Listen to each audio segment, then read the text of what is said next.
Pagkakita sa kanila, agad na kumunot ang noon ng guro. Anjo, nasaan ang guardian mo? Itinuro niyang kambal. Sila po, ma'am. Nanlaki ang mata ni Meskat. Ano? Anong ibig mo sabihin? Sumagot si Cloud. Wala po talaga kaming magulang, ma'am. Wala rin po kaming guardian. Si kuya lang po nagpapalaki sa amin. Tumango si Sky.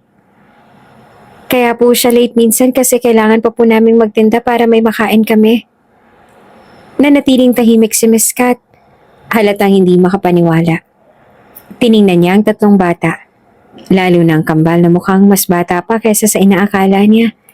Dahan-dahan siyang naupo habang bumibigat ang kanyang pakiramdam. Sa wakas, napagtanto niyang totoo nga ang lahat ng sinabi ng batang si Anjo. At sa unang pagkakataon, hindi nagalit ang naramdaman niya kundi awa. Pagkatapos nilang umalis ng opisina, hindi mapakali si Miss Kat. May kung anong bigat sa dibdib niya na hindi niya maipaliwanag. Hindi niya akalaing may estudyante siyang dumaranas ng ganitong kahirap sa buhay. Agad niyang hinanap ang student record sa filing cabinet. Nanginginig ang kamay habang binubuklat ang files. Hinanap niya ang pangalan ni Anjo at nang makita ito, agad niyang binasa ang impormasyon. Walang ama. Iniwan ng ina. Bulong niya habang binabasa ang details sa papel. Biglang may nahulog mula sa file. Isang lumang larawan. Mabilis niya iyong pinulot at nang makita kung sino ang nasa litrato, nanlaki ang kanyang mga mata. Ate? Hindi siya maaaring magkamali. Ang babaeng nasa larawan ay ang kanyang nakatatandang kapatid. Ang kapatid na matagal nang nawala sa kanilang pamilya. Nanginginig ang kamay. Hinawakan niya ang lumang larawan. Habang bumalik sa kanyang isipan ng mga alaala ng kanyang ate na bigla na lang nawala, ilang taon na ang nakakalipas. Hindi. Hindi ito maaaring totoo. Bulong niya sa sarili habang bumibilis ang tibok ng kanyang puso. Kung bago ka pa lang sa channel na ito, Ate Jane TV, huwag kalimutang pindutin ang notification bell and subscribe button. Sana po hindi naman malaking abala sa inyo ang pagpindot ng subscribe button dahil ang kapalit po nito ay ang pagsuporta para makapag-produce ng mga libreng stories sa mga channels ni Ate Jane. Maraming salamat! Sa ilalim ng poste ng ilaw sa tabi ng kalsada, tatlong magkakapatid na sina Anjo, ang panganay, 12 taong gulang, habang ang dalawang mas maliit ay ang kambal na sina Cloud at Sky, pareho nasa edad na 8. Nakaupo ang tatlo sa mababang bangketa. May daladalang basket ng balut na kanina pa nilang inaalok sa mga dumaraang tao. Ngunit sa malas, wala pang bumibili. Ang sakit na ng tiyan ko sa gutom, reklamo ni Cloud, ang pinakamatakaw sa kanilang tatlo. Hawak nito ang tiyan habang nakakunot ang noo. Halatang gutom na. Kanina pa tayo rito. Ni isang balot wala pang bumibili. Ano ba yan? Tigil-tigilan mo nga yung pagrereklamo mo, Cloud. Sagot naman ni Sky na halatang pagod na pagod na. Pawis na pawis ito at halos sumandal na sa poste sa sobrang panghihina. Hindi ikaw ang gutom dito, no? Masakit lang rin yung mga paa ko kakaikot. Napabuntong hininga si Anjo. Bilang siya ang panganay, siya ang mas mahabang pasensya at malalim ang pangunawa. Konting tiis na lang mga kapatid. Aniya habang pinapagpag ang kanyang panyo para ipunas sa kanyang pawisang noo. May bibili rin. Kapag naubos natin to, may pambili tayo ng pagkain, makakain din tayo. Tiis-tiis lang muna. Alam kong gutom na kayo pero wala tayong magagawa sa ngayon kundi ang magtiis. Napangiwi si Cloud. Paano po kung hindi maupos, kuya? Di, balut ulit ang kakainin natin mamaya. Sagot ni Sky. Pilit na nagbibiro kahit halatang matamlay na ito. Masarap din naman ng balut Nakakasawa nga lang. Nagkatinginan silang tatlo at halos sabay na napabuntong hininga. Pero bago pa man sila tuluyang panghinaan ng loob, isang grupo ng mga lasing ang lumapit sa kanila. May ngiti sa mga labi. Uy mga bata, balot nga! Sigaw ng isa. Agad na lumiwanag ang mukha ng tatlo, lalo na ang kambal habang si Anjo ay agad na umayos ng tayo. Balot! Mainit na balot! Sabay-sabay nilang sigaw. Sabik na inaabot ang kanilang paninda. Mukhang matutupad na rin ang pangako ni Anjo sa mga kapatid na makakakain na sila ngayong gabi. Pagkatapos silang makabenta ng ilang piraso ng balut, agad na kinuha ni Anjo ang parte ng kita at tumakbo ito papunta sa pinakamalapit na tindahan. Bantahin yung paninda ha, bili niya sa kambal bago tumakbo palayo. Oo na kuya, sagot naman ni Cloud kahit abala pa rin sa pag-aalok sa mga dumaraan. Maya-maya pa bumalik si Anjo at may dalang isang supot ng biskwit para sa mga kapatid. Nang makita ito ng dalawa, agad na pumalakpak si Sky. Yay! Hindi na balot ang kakainin natin. Sawa na ako sa sisiw, buti na lang may bumili. Sigaw nito. Tuwang-tuwa habang kinakalog ang supot ng biskwit. Napangiti na lamang din si Anjo habang pinapanood ang kambal na masayang kumakain. Napansin naman ni Cloud na hindi sila sinasabayan ng kuya nila. Kuya, bakit hindi ka kumakain? Tanong niya habang may laman pang biskwit ang bibig. Ayos lang ako, sagot ni Anjo at pilit na ngumiti. Para talaga yan sa inyo. Napatingin sa kanya ang kambal, halatang may pag-aalala. Pero dahil gutom na rin sila, hindi na nila pinilit pa ang kuya nila at nagpatuloy na lang sa pagkain. Habang pinagmamasdan sila, pinisil ni Anjo ang kanyang tiyan na kanina pang kumakalam.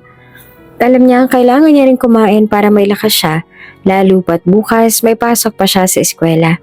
Pero mas mahalaga sa kanya na mabusog muna ang mga kapatid niya. Nagpatuloy pa rin silang magtinda.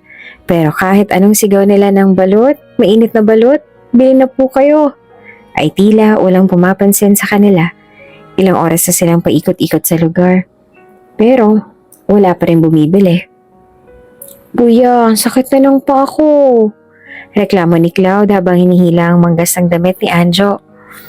Oo nga kuya, sabat din ni Sky, hinihingal na. Hindi ko na kaya maglakad pa. Napatingin si Anjo sa dalawa. Kita niya ang pagod sa mukha ng kanyang mga kapatid. Basang-basa na ng pawis ang noo nila at halos hindi na makatayo ng maayos dahil nananakit na ang paa at ang binti nila. Kahit siya mismo ay ramdam na rin ang panghihina. Pero mas inuna niya ang kalagayan ng kambal. Sige, sabi niya. Pilit na ngumingiti. Magpahinga muna tayo. Agad naman naupo sa gilid ng kalsada ang kambal. Halos sabay pang bumuntong hininga. Si Anjo naman kinuha ang lumang pamaypay mula sa kanyang bulsa at agad na pinaypayan ang kambal. Ano ba yan kuya? Ikaw naman ang nahihirapan. Huwag mo na po kaming paypayan. Magpahinga ka na lang din po riyan. Mahina pero may bahid ng lungkot na sabi ni Cloud habang nakasandal kay Sky. Okay lang, mas mahalaga sa akin na hindi kayo masyadong mapagod. Sagot ni Anjo, patuloy pa rin sa pagpapaypay sa kanila. Tahimik lamang ang kambal habang pinapanood ang kuya nila. Ramdam nila ang pagod nito. Pero kahit ganoon, inuuna pa rin sila. Alam nilang hindi lang basta pagtitinda ng balot ang pinapasan nito kundi pati ang responsibilidad na alagaan sila. Sa murang edad ay nauunawaan na nila ang hirap ng kanilang kuya. Habang naghihintay ng mga bibili, di na kanaya ng kambal ang pagod. Magkasandal silang dahang-dahang pumikit hanggang sa tuluyan na makatulog sa tabi ng kalsada. Kita ni Anjo kung paano nila niyayakap ang isa't isa. Para bang kahit sa pagtulog ay ayaw nilang mahiwalay. Napabuntong hininga siya habang pinapaypayan ng dalawa. Ramdam niyang bigat sa dibdib. Hindi lang dahil sa pagod kundi dahil sa awa sa mga kapatid. Kita niya kung paano kinakagat ng mga lamok ang kanilang braso at binti. Kaya agad niyang hinaplos ang mga iyon para maitaboy kahit papaano ang mga insekto. Maya-maya may isang lalaking lumapit sa kanya. Matanda na ito. May bitbit pang supot ng pinamili. Iho, magkano bang tindang balot mo? Tanong nito. Agad na nagising si Anjo mula sa pag-iisip. 25 po yung isa. Kinuha ng lalaki ang 3 peraso tsaka iniabot ang bayad. Salamat iho. Nito bago tiningnan ng kambal na mahimbing pa rin natutulog. Sila ba mga kapatid mo? Opo, sagot ni Anjo tsaka sinulya pa ng mga kapatid. Nagkunot noo ang lalaki. Nasan bang mga magulang ninyo? Bakit hindi niyo sila kasama? Hindi ba sila ang dapat na nagtitinda dito at hindi kayo? Kay babata niyo pa. Ang mga kapatid mo kawawa naman. Sandaling nanahimik si Anjo tsaka mahinang sumagot. Wala po kaming mga magulang. Napatingin sa kanya ang lalaki halatang nagulat. Wala na, ibig sabihin kayong tatlo lang? Opo, kaming tatlo lang po ng mga kapatid ko magkakasama sa buhay. Mahina niyang sagot. Pilit na ngumiti kahit mabigat sa pakaramdam ang katotohanang binanggit niya. Tiningnan siya ng matanda ng ilang saglit bago tumango. Ang bata mo pa para sa ganitong buhay, iho. Hindi na lang sumagot si Anjo. Hindi niya alam kung ano ang sasabihin. Hindi rin niya alam kung ano ang mas mahirap tanggapin. Ang nakaraan nilang wala ang kanilang mga magulang na siyang dapat mag-aalaga sa kanila o ang kasalukuyang realidad na sila na lang ang meron. Sila sa mundo. Kahit pagod, kahit puyat, kinakailangan pa rin pumasok ni Anjo sa eskwela. Siya lang sa kanilang tatlo ang nag-aaral.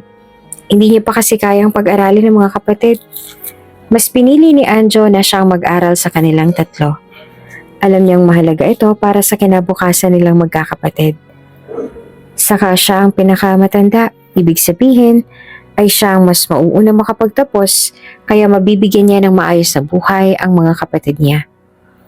Kahit masakit pa ang katawan niya sa magdamag na pagtitinda, kahit gusto pa niyang matulog ng mahaba, hindi siya maaaring huminto. Habang inaayos ang maliit na bag na may iilang piraso ng papel at isang lapis, binalikan niya ang kambal na mahimbing pa rin natutulog sa manipis nilang banig. Marahang hinaplos ni Anjo ang buhok ng mga ito.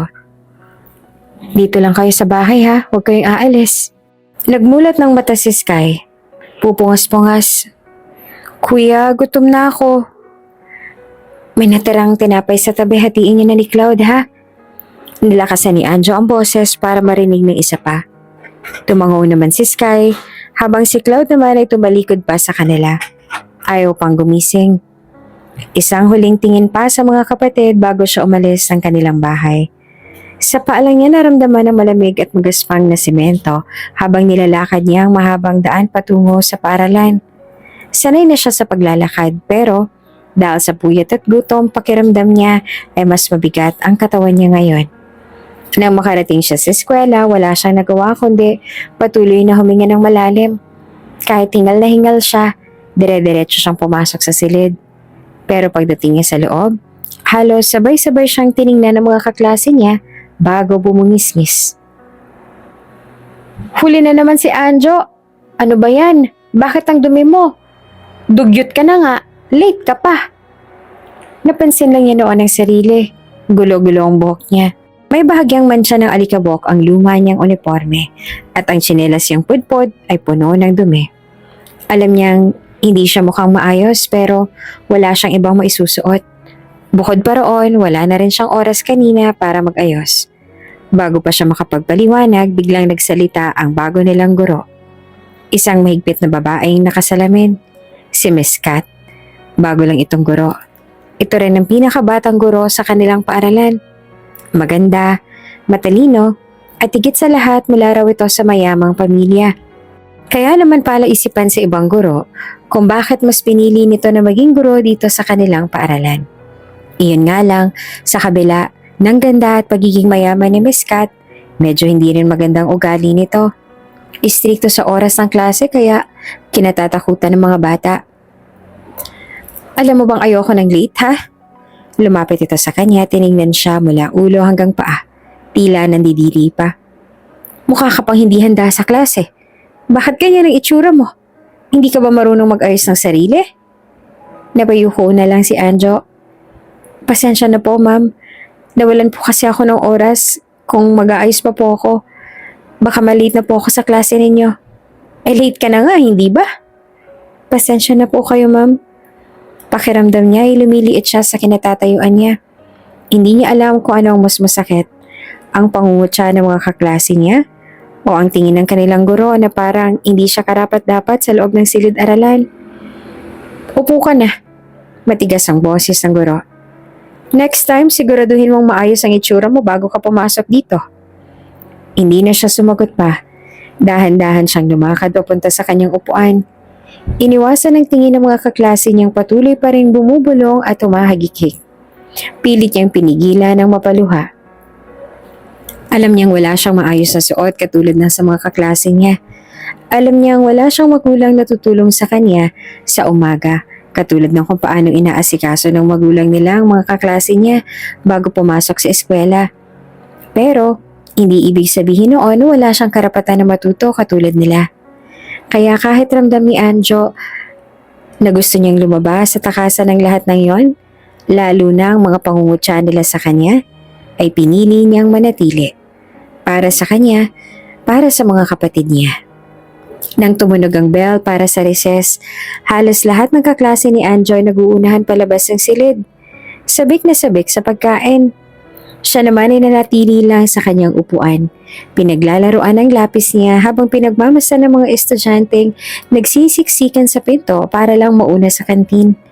Wala naman siyang dahilan para pumunta roon. Wala siyang pambili ng pagkain. Ilang sandali pa, nagsimula nang bumalik ang ilan sa kanilang mga upuan. May bitbit na tinapay, pansit, biskwit at soft drinks. Napatingin siya sa kanila pero agad din niyang iniwas ang tingin. Pilit na nilalabanan ng gutom na unti-unti nang sumisipa sa kanyang tiyan. Isang grupo ng mga kaklase niya ang lumapit sa kanya. May nakakalokong ngiti sa mga labi. "Oh, Anjo, anong recess mo ngayon?" Tanong ng isa, sabay tingin sa lamesa niyang wala kahit anong pagkain. "Ano pa? Di balot." Sabat ng isa pang bata. Sinadyang lakasan ng boses para marinig ng iba. "Araw-araw na lang balot ang kinakain yan, kaya pag malapit ka sa kanya, amoy sisiw ka na rin." "Haha, baka nga kung buksan yung bag niya may itlog pa ng balot dyan eh." Nagtawanan ng grupo, habang si Anjo naman ay lalong napayoko. Mahigpit na hinawakan ang lapis niya. Alam niyang wala siyang magagawa para mapatigil sila. Hindi naman kasi nila ugaling makinig sa pakiusap. Kahit paanong paliwanag ang gawin niya, hindi nila maintindihan. Hindi nila maintindihan kung gaanong kahirap ang sitwasyon niya. Na wala siyang pambili ng pagkain. Na ang bawat barya na kinikita niya sa pagtitinda ay iniipon niya para sa mga kapatid niya. Na minsan, kahit gaano siyang kagutom, mas pipiliin niyang magtiis at ibigay ang natitirang pagkain sa mga kapatid niya kesa sa sarili niya. "Uy, Anjo, hindi ka kakain?" Tanong ulit ng isa. Pero halata sa tono nito na hindi ito nag-aalala. Nang aasar lang ito. "Baka gutom ka na. Gusto mo ng tira?" Itinaas nito ang biskwit at kunwaring iaabot sa kanya. Pero bigla rin itong inagaw pabalik sabay tawanan ulit sila. Ramdam ni Anjo ang panunuyo ng lalamunan niya. Pero hindi siya nagsalita. Hindi siya lumaban. Alam niyang kung may isasagot siya, mas lalo lang siyang aasarin. Kaya tiniis niya na ang lahat. Pinipilit na wag patuloyin ang nangingilid na luha. Pagdating ni Anjo sa bahay, agad siyang sinalubong ng kambal na masiglang naglalaro sa harap ng kanilang munting barong-barong. "Kuya! Nandito na si Kuya!" Sigaw ni Sky habang mabilis na tumakbo palapit sa kanya. "Yay! Kuya! Ang tagal mo umuwi!" Sabi naman ni Cloud, yumakap sa bewang niya. Napangiti si Anjo sa kabila ng pagod at gutom. Ang makita ang saya sa mukha ng kanyang mga kapatid ay sapat ng dahilan para ipagpatuloy ang laban sa buhay. Kahit gaano kahirap ang araw niya sa eskwela, kahit gaano siyang pinagtatawanan at pinapahiya ng mga tao, dito sa maliit nilang tahanan, ramdam niya ang pagmamahal ng kanyang mga kapatid. "Oh, kumain na ba kayo?" Tanong niya. Hinahaplos ang ulo ng kambal. "Oo kuya, may natira pa para sa'yo." Sagot ni Cloud sabay turo sa maliit na mangkok sa lamesa. Doon na lang napagtanto ni Anjo kung gaano siyang kagutom. Pero hindi muna siya kumain. Baka kasi wala silang mabenta ngayon.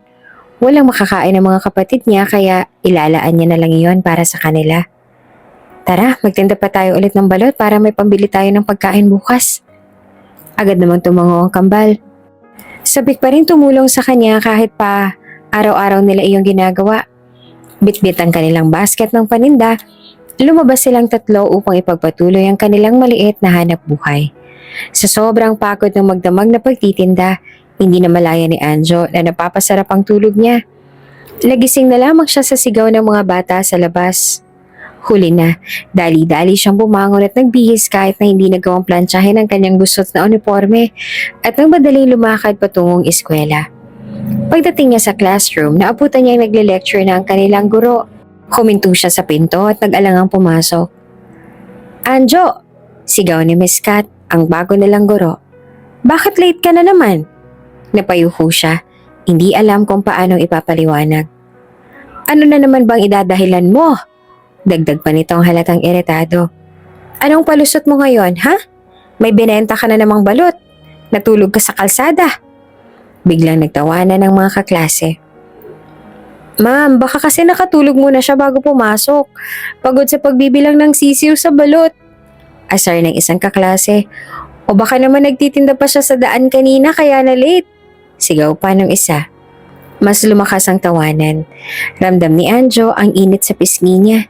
Hindi dahil sa hiya, kundi dahil sa lungkot. Hindi nila alam, hindi nila maintindihan ang pinagdaanan niya. Ngunit sa halip na lumaban, pinili niya na lang ulit ang manahimik. Ngumiti ng pilit at umupo sa kanyang upuan. Mahigpit niyang hinahawakan ang lumang lapis niya, sabay bulong sa sarili. "Konting tiis lang, Anjo, para sa kambal." Dahil na rin pagod na pagod pa rin siya, hindi na malaya ni Anjo na nakatulog na naman pala siya habang nagle-lecture ang kanilang guro. Kaya naman ang resulta ay pinagalitan na naman siya ng kanilang guro. Pagkatapos ng klase, natigilan si Anjo nang tawagin siya ni Miss Kat. "Anjo, sumunod ka sa akin sa office." Wala siyang nagawa kundi sundan ng guro. Kahit alam niyang si sermon na naman ang aabutin niya. Pagpasok sa opisina, agad siyang pinaupo sa harapan ni Miss Kat na seryosong mukha. "Bakit late ka na naman kanina? At bakit ka pa natulog sa klase mo?" Tanong nito na halatang inis. Napayuko naman si Anjo. "Pasensya na po, ma'am. Hindi ko po sinasadya. Hindi na po mauulit." Umiling ang guro. "Anjo, ilang beses na kitang nakikitang ganito. Lagi kang late. Madungis ang suot mo. At ngayon natutulog ka pa sa klase, hindi pwede yan. Kung gusto mong mag-aral, magpakatino ka naman." Napakagatlabi si Anjo. Alam niyang mali siyang mahuli sa klase at matulog habang nagtuturo si Miss Kat. Pero hindi niya kayang ipaliwanag ang lahat. "Sorry po talaga, ma'am." Mahina niyang sagot. "Hindi sapat ang sorry, Anjo." Tumayo si Miss Kat at tumingin sa kanya ng seryoso. "Papuntahin mo ang magulang mo bukas dito. Gusto ko sila makausap. Kailangan mapagsabihan ka nila at masiguradong maayos ka bago pumasok sa paaralan." Doon napataas ang tingin ni Anjo. "Wala po akong magulang, ma'am." Natigilan si Miss Kat. "Ano? Wala na po akong magulang. Wala po kaming guardian ng mga kapatid ko." Halata ang gulat sa mukha ng guro. Para bang hindi nito inaasahan ang sagot niya. Ngunit sa halip na maawa, umiling ito at tumingin sa kanya na parang hindi naniniwala. "Anjo, hindi mo kailangan na magsinungaling. Kung ayaw mong ipatawag ang magulang mo, sabihin mo na lang." Napakunot ang noon ni Anjo. "Hindi po ako nagsisinungaling, ma'am. Totoo po." Pero hindi natinig si Miss Kat. "Kung wala kang magulang, di sino nagpalaki sa inyo? Sinong guardian ninyo?" "Kami lang po ng mga kapatid ko." Lalong napaisip ang guro. Pero hindi pa rin ito kumbinsido. "Kahit na, may dapat kayong maging guardian. Kailangan ko makausap ang isang nakakatanda sa inyo. Kaya bukas dalhin mo ang sino mang responsable sa'yo dito sa office para makausap ko siya." Hindi na muling sumagot si Anjo. Alam niyang wala siyang maipapakita kay Miss Kat. Wala siyang magulang. Wala siyang guardian. Sila lang ng kanyang mga kapatid ang magkasama sa buhay. Habang pauwi, nakayuko siyang naglakad. Pilit na nilalabanan ng bigat sa dibdib. Paano niyang ipapaliwanag kay Miss Kat na wala na talaga silang magulang? Na siya lang ang inaasahan ng kambal? Na kung hindi siya nagtitinda, wala silang kakainin? At sa isip niya, isang bagay lang malinaw. Wala siyang ibang maaasahan kundi ang sarili niya. Pagka-uwi ni Anjo, agad siyang sinalubong ng kambal na masaya naglalaro sa harap ng kanilang maliit na bahay. Pero kaagad din nilang napansin ang kakaibang katahimikan ng kanilang kuya. Kuya, anong problema? Tanong ni Cloud habang nakatingin sa kanyang mukha. Umupo si Anjo sa isang lumang upuan at bumuntong hininga. Pinatawag ako kanina ni Miss Kat sa office niya. Gusto niya makausap ang guardian o magulang natin dahil late ako lagi sa klase at nakatulog pa ako kanina. Nagkatinginan ng kambal. Wala naman tayo nun, di ba kuya? Tanong ni Sky. Yun na nga ang problema sagot ni Anjo. Ayaw niyang maniwala sa akin. Akala niya nagsisinungaling lang ako. Kailangan daw na may isama ako bukas sa office niya. Biglang tumayo ang kambal at sabay na nagsabi, "Kami na lang kuya, kami sasama sa'yo." Nagulat si Anjo. "Talaga, sasamahan niyo ako?" "Opo kuya." Sabay na sagot ni na Cloud at Sky na sabik pa. Para maniwala na siya na wala talaga tayong magulang. Napangiti pa si Anjo, kahit magbibigat pa rin ang loob niya. Niyakap niya ang kanyang mga kapatid. "Salamat ha, ang babait niyo." Kinabukasan, sabay-sabay silang pumasok sa paaralan. Sa harap ng office ni Miss Kat, mahigpit na hinawakan ni Anjo ang kamay ng kambal bago sila pumasok. Pagkakita sa kanila, agad na kumunot ang noo ng guro. "Anjo, nasaan ang guardian mo?" Itinuro niya ang kambal. "Sila po, ma'am." Nanlaki ang mga mata ni Miss Kat. "Ano? Anong ibig mo sabihin?" Sumagot si Cloud. "Wala po talaga kaming mga magulang. Ma'am, wala rin po kaming guardian. Si kuya lang po nagpapalaki sa amin." Tumango si Sky. "Kaya po siya late minsan kasi kailangan po naming magtinda para may makain kami." Nanatiling tahimik si Miss Kat. Alatang hindi makapaniwala. Tiningnan niya ang tatlong bata. Lalo na ang kambal na mukhang mas bata pa kaysa sa inaakala niya. Dahan-dahan siya napaupo habang bumibigat ang kanyang pakiramdam. Sa wakas, napagtanto niyang totoo ang lahat ng sinabi ni Anjo. At sa unang pagkakataon, hindi nagalit ang nararamdaman niya, kundi awa. Pagkatapos nilang umalis sa opisina, hindi mapakali si Miss Kat. May kung anong bigat sa dibdib niya na hindi niya maipaliwanag. Hindi niya akalaing may estudyante siyang dumaranas ng ganitong hirap ng buhay. Agad niyang hinanap ang student record sa filing cabinet. Nanginginig pa ang kamay habang binubuklat ang files. Hinanap niya ang pangalan ni Anjo at nang makita ito ay agad niyang binasa ang impormasyon. Walang ama. Iniwan ng ina. Bulong niya habang binabasa ang details sa papel. Biglang may nahulog mula sa file. Isang lumang larawan. Mabilis niya yung pinulot at nang makita kung sino ang nasa litrato, nanlaki ang kanyang mga mata. Ate? Hindi siya maaaring magkamali. Ang babaeng nasa larawan ay ang kanyang nakatatandang kapatid. Ang kapatid na matagal nang nawala sa kanilang pamilya. Nanginginig ang kamay niyang hinawakan ng lumang larawan. Habang bumabalik sa kanyang isipan ang mga alaala ng kanyang ate na bigla na lang nawala ilang taon na ang nakararaan. Hindi ito maaari. Totoo. Bulong niya sa sarili. Habang bumibilis ang tibok ng kanyang puso. Muling tiningnan ni Miss Kat ang impormasyon sa file ni Anjo. Ngayon niyang napansin ang pangalan ng ina nito at walang duda. Ito ang buong pangalan ng kanyang nawawalang kapatid. Natulala siya. Ang estudyanteng madalas siyang pagalitan at pinapahiya sa klase ay tila may koneksyon pala sa kanya. Isang koneksyon na hindi niya kailanman inaasahan. Habang nakatulala si Miss Kat sa hawak niyang larawan, biglang may pumasok na isa pang guro sa faculty room. Napansin nito ang kakaibang ekspresyon niya kaya lumapit ito at nagtanong, "Miss Kat, ayos ka lang ba?"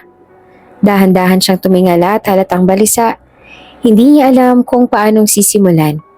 Pero kailangan niyang malaman ang katotohanan. "Alam mo ba kung saan nakatira si Anjo Jimenez?" Tanong siya ng seryoso.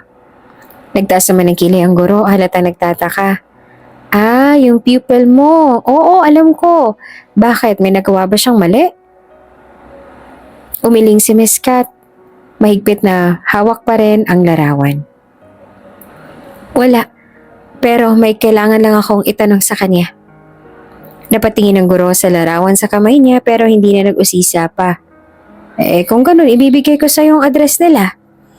Kinuha ni Miss Kat ang papel na may nakasulat na tirahan ni Anjo. Hindi niya maintindihan ang nararamdaman niya. Kinakabahan, nagbuguluhan at may halong pag-asa. Isang tanong lang ang umiikot sa isipan niya habang pinagmamasdan ng sulat sa papel. Ito na ba ang sagot sa matagal niya nang hinahanap? Pagdating ni Miss Kat sa address na binigay sa kanya, napahinto siya at napakuyom ang kamay habang nakatingin sa harapan ng bahay ng magkakapatid. Hindi niya inakalang ganitong kasama ang kalagayan nila. Ang tirahan nila ay isang maliit na barong-barong. Sira-sira ang bubong. May butas ang dingding at ang pinto ay halos isang perasong kahoy na lang na nakasandal. Parang mas matinupang ang kulungan ng baboy kaysa sa bahay ng mga bata.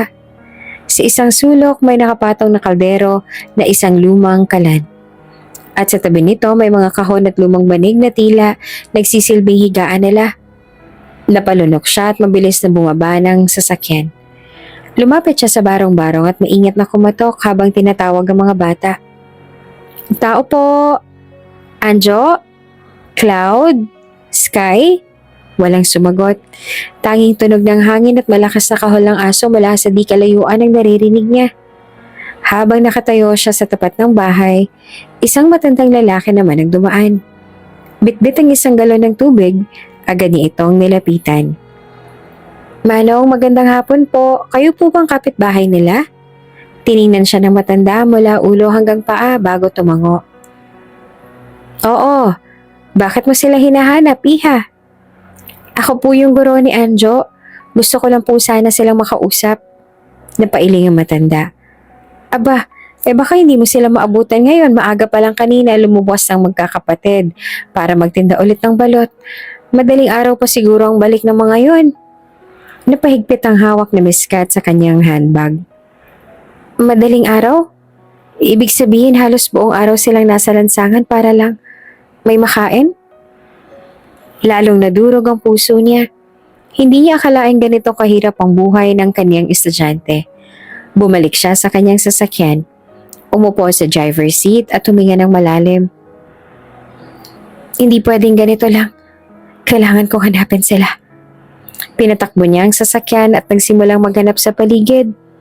Pumunta siya sa mga palengke sa mga matataong lugar at sa gilid-gilid ng kalsada kung saan madalas may nagtitinda ng balot. Ngunit kahit saan siya magpunta, hindi niya makita ang magkakapatid. Saan ko kayo hahanapin, Anjo? Halos sumuko na si Miss Kat sa kakahanap. Ilang oras na siyang paikot-ikot sa buong lugar. Tinungo ang palengke, ang mga waiting shed, at maging ang ilalim ng mga tulay kung saan may madalas na nagtitinda sa gabi. Pero kahit saan siya magpunta, wala pa rin siyang makita na 3 bata na nagtitinda ng balot. Lumipas ang mga oras at hindi niya namalaya na 10:00 na pala ng gabi. Napahinto siya sa tabi ng kalsada, nagbuntong hininga at napatingin sa paligid. Pagod na siya pero hindi siya maaaring sumuko. Sa gilid ng kalsada, sa ilalim ng isang malaking puno, may natanaw siyang 3 maliit na figura na nakaupo sa tabi ng kanilang basket ng paninda. Napansin niyang magkasandal na natutulog ang kambal, habang si Anjo naman ay nakaupo at tila tulalang nakatingin sa kawalan, halatang pagod na pagod. Agad niyang inapakan ng preno at mabilis na lumabas ang sasakyan. Anjo! Tawag niya habang patakbong lumalapit sa kanila. Nagulat si Anjo na makita siya. Napabalikwas ang bangon ng kambal at napadilat ang mata. Gulat sa pagdating ng kanilang guro. Ma'am Kat? Nagtatakang tanong ni Anjo. Ano pong ginagawa niyo dito? Hinabol ni Miss Kat ang hininga niya bago lumuhod sa harapan nila. Ako ang dapat na magtanong niyan. Ano ginagawa niyo rito ng ganitong oras? Alam niyo bang delikado sa daan sa ganitong oras ng gabi?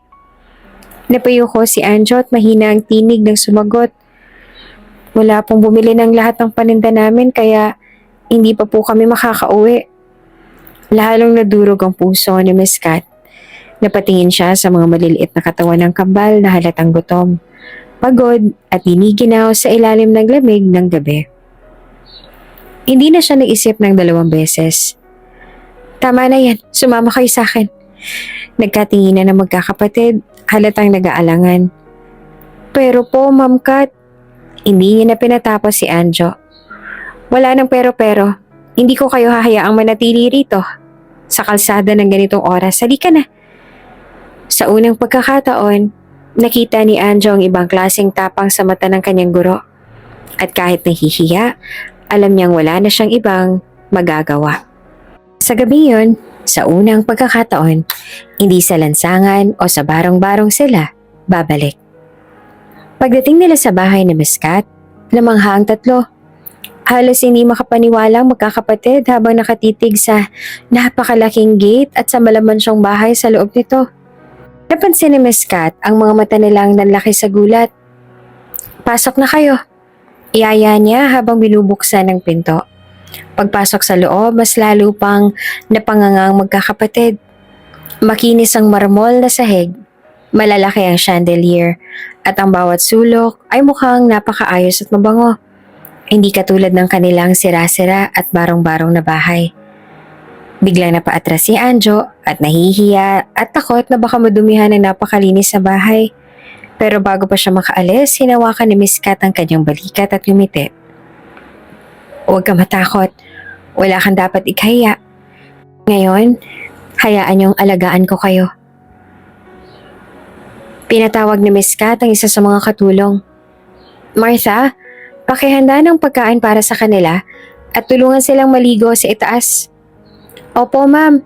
Sagot ng kasambahay habang tinitingnan ng tatlong batang halatang hindi pa sanay sa ganitong pagtrato. Nagkatinginan ng kambal, tila natutulala pa rin sa nangyayari. Ano po? Tanong ni Cloud. Maliligo? Singit naman ni Sky, parang hindi makapaniwala. Sa banyo niyo po? Natawa si Miss Kat sa kanilang reaksyon. Oo naman. Hindi niyo kailangang matulog ng marumi at pagod. Mag-relax muna kayo. Walang nagawa si Anjo kundi ang mapayuko. Sanay siyang silang inuutusan, hindi ang kabaligtaran. Pero ngayong gabi, wala silang ibang pagpipilian kundi tanggapin ang kabutihang ipinapakita ng kanilang guro. Habang naliligo ang kambal sa isang maluwag at malinis na banyo, si Anjo naman ay nakatayo sa gilid ng sala. Hindi mapakali. Nasanay na siya sa hirap kaya hindi niya alam kung paano mag-relax sa ganitong sitwasyon. Makalipas ang ilang sandali, bumaba na ang kambal na bagong paligo at suot ang malinis na damit na ibinigay ng kasambahay. Nakangiti silang lumapit kay Anjo. Kuya, ang bango-bango ko na! Tuwang-tuwang sabi ni Cloud sabay ikot-ikot pa sa kinatatayuan niya. Kuya, ang lambot ng tuwalya at ang laki ng banyo! Dagdag ni Sky, na halos hindi naman makapaniwala sa bagong karanasan. Napangiti si Anjo habang pinagmamasta ng kasiyahan ng mga kapatid at nang lumapit ang isa pang katulong at inilapag sa harapan nila ang masasarap na pagkain, mas lalo pang nagliwanag ang mga mata ng kambal. Wow! Ang dami! Sigaw ni Cloud. Totoo po ito? Amin talaga to? Tanong ni Sky habang nakatitig sa mainit na kanin, pritong manok at sabaw. Tumango si Miss Kat. Oo, para sa inyo yan. Kain na kayo. Agad na kumain ng kambal. Halatang sabik sa totoong pagkain. Kuya, ang sarap! Tuwang-tuwang sabi ni Sky. Hindi ito panis na tinapay o balot. Napayuko si Anjo. Pakiramdam niya ay may bumara sa kanyang lalamunan. Noon lang niya nakita ang kanyang mga kapatid na kumakain ng ganitong kasaya. Na walang gutom, walang pangamba, at walang lungkot sa kanilang mga mata. At sa gabing yon, kahit hindi niya aminin, pakiramdam niya ay gumaan ng bigat sa kanyang dibdib. Pagkatapos silang kumain, pinaupo ni Miss Kat ang tatlong magkakapatid sa sala. Tahimik siya habang hawak ang isang lumang litrato. Malalim ang kanyang iniisip. Hindi pa rin makapaniwala sa mga natuklasan niya. Nang makita ang kampante na ang bata, huminga siya ng malalim bago iniabot ang larawan kay Anjo. Ito ba talaga ang mama ninyo? Tanong niya. Pilit na pinapanatili ang normal na tono ng kanyang boses.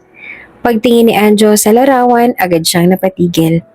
Napanganga rin ang kambal. Sabay-sabay silang tumingin kay Miss Kat. Opo, siyang po. Sagot ni Cloud, tila hindi makapaniwala. Siya po si Mama. Dagdag naman ni Sky habang hinahaplos ang litrato na tila noon lang ulit nila nakita ng kahit anong bagay na may kaugnayan sa kanilang ina. Bakit po nasa inyo ang picture niya? Nanigas si Miss Kat. Pakiramdam niya ay lumakas ang pintig ng kanyang puso. Hindi siya agad nakasagot. Kung tamang iniisip niya, ibig sabihin, ang mga batang ito ay pamangkin niya. Nasaan ang mama ninyo ngayon? Tanong niya, pilit na pinipigilan ang nanginginig niyang tinig. Tumingin si Anjo sa kanya. Kita sa mukha nito ang lungkot. Hindi po namin alam, sagot niya. 4 na taong gulang lang po ako ng mga kapatid ko nang iwan niya kami. Hindi po namin alam kung saan siya pumunta. Hindi niyo po kasi sinabi sa amin, tsaka hindi rin po siya nagpaalam nung umalis siya. Basta niya na lang po kami iniwan. Tsaka pagising ko po, wala na siya. Wala na mga gamit niya. Niiwan po sa akin ng mga kapatid ko. Hanggang ngayon ay hindi po namin alam kung saan siya at kung saan po siya pumunta. Napakuyom ang kamay ni Miss Kat. Hindi niya lubos akalain na magagawa ito ng ate niya sa mga anak nito. Buong akala niya ay naging maayos ang buhay nito noong pinili nitong talikuran sila para sumama sa ibang lalaki. At ang ama ninyo? Tanong niya. Kahit alam niyang baka mas masakit pa ang sagot. Hindi rin po namin alam, sagot ni Anjo na mas mababa ang boses. Sabi po ng mga tao sa amin, baka raw po nakulong ang aming ama. Parang piniga ang puso ni Miss Kat. Hindi siya makapaniwala sa sinapit ng mga bata. Iniwan ng ina, nawala ng ama, at ngayon namumuhay sa gutom at hirap.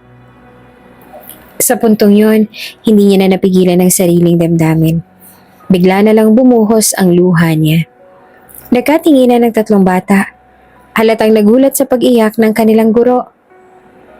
Bakit po ninyo tinatanong yon, Ma'am Kat? Inosenteng tanong ni Cloud. Huminga ng malalim si Miss Kat tsaka tumingin sa kanila. Sa wakas, sinabi niya na ang katotohanan. Ate ko ang mama ninyo.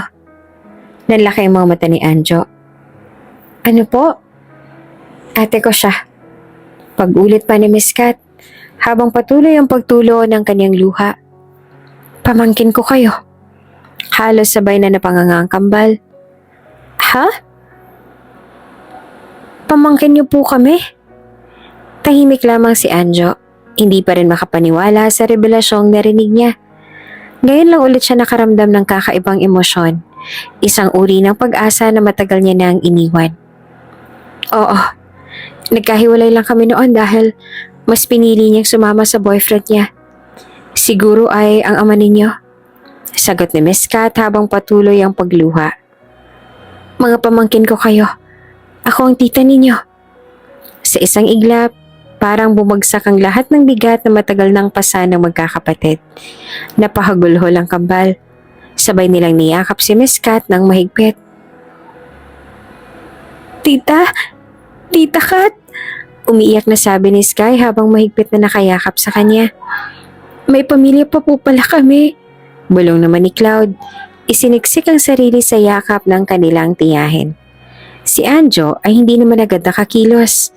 Nakatitig lang siya kay Miss Kat habang pinoproseso ang lahat ng nangyari. Tita nila ang kanilang guro. Hindi siya makapaniwala. Pero sa sobrang dami ng sakit na tiniis nila ng kanyang mga kapatid, hindi niya na napigilan ang sarili. Lumuha na rin siya at yumakap sa tiyahin niya. Miss Kat embraced them tightly. Patawad mga mahal ko. Ikbi niya. Hindi ko alam.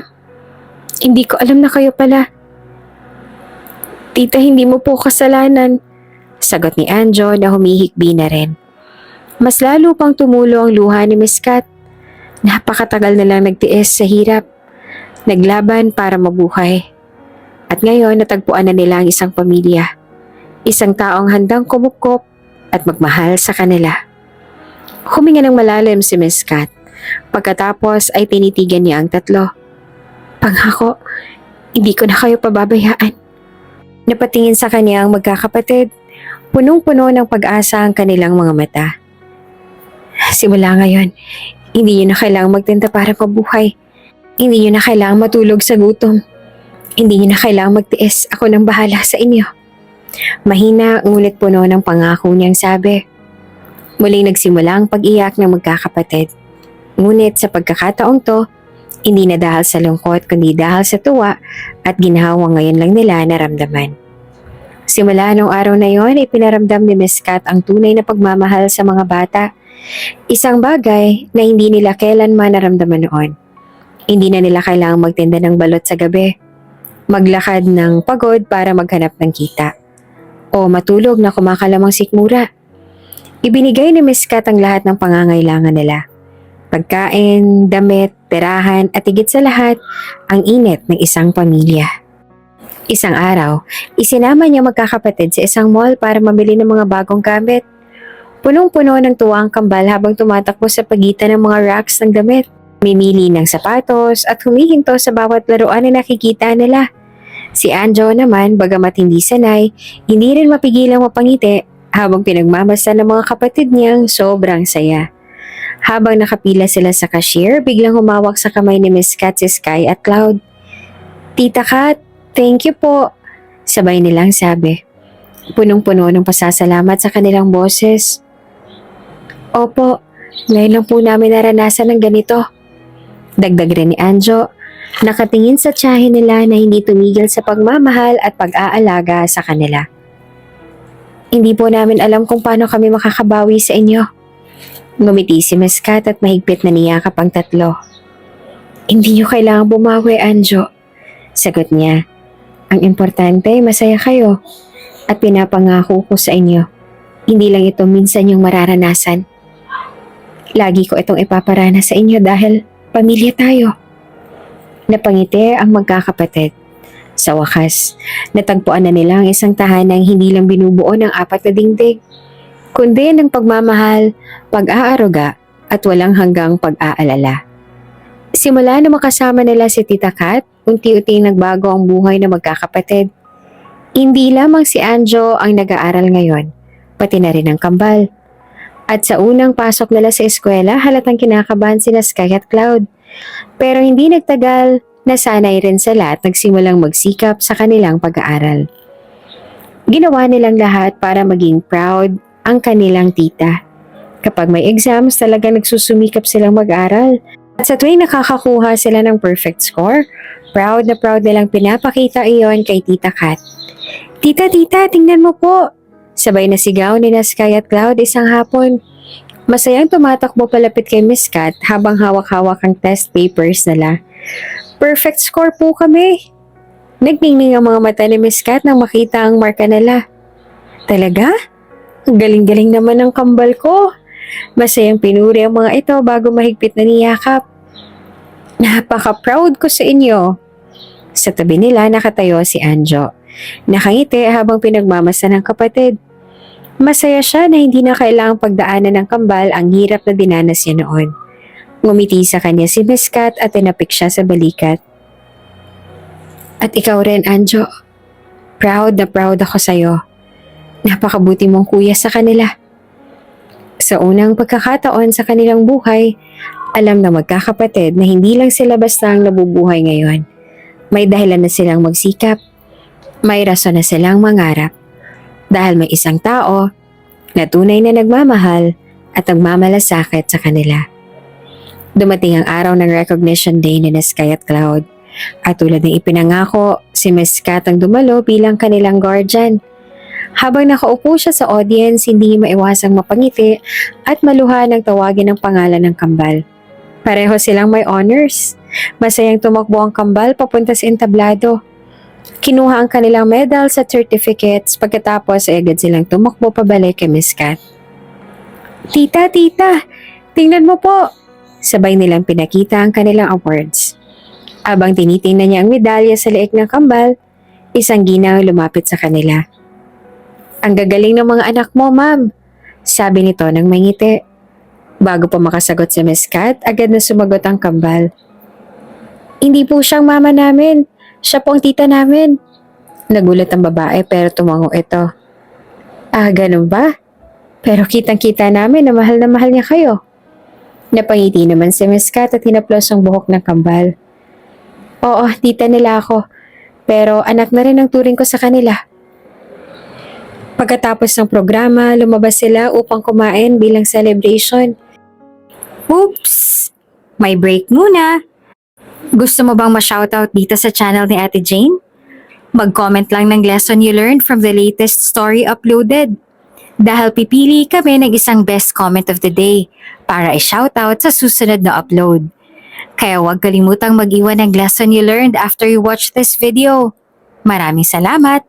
Shoutout nga pala kay Ronel Jan Abais from Negros Occidental.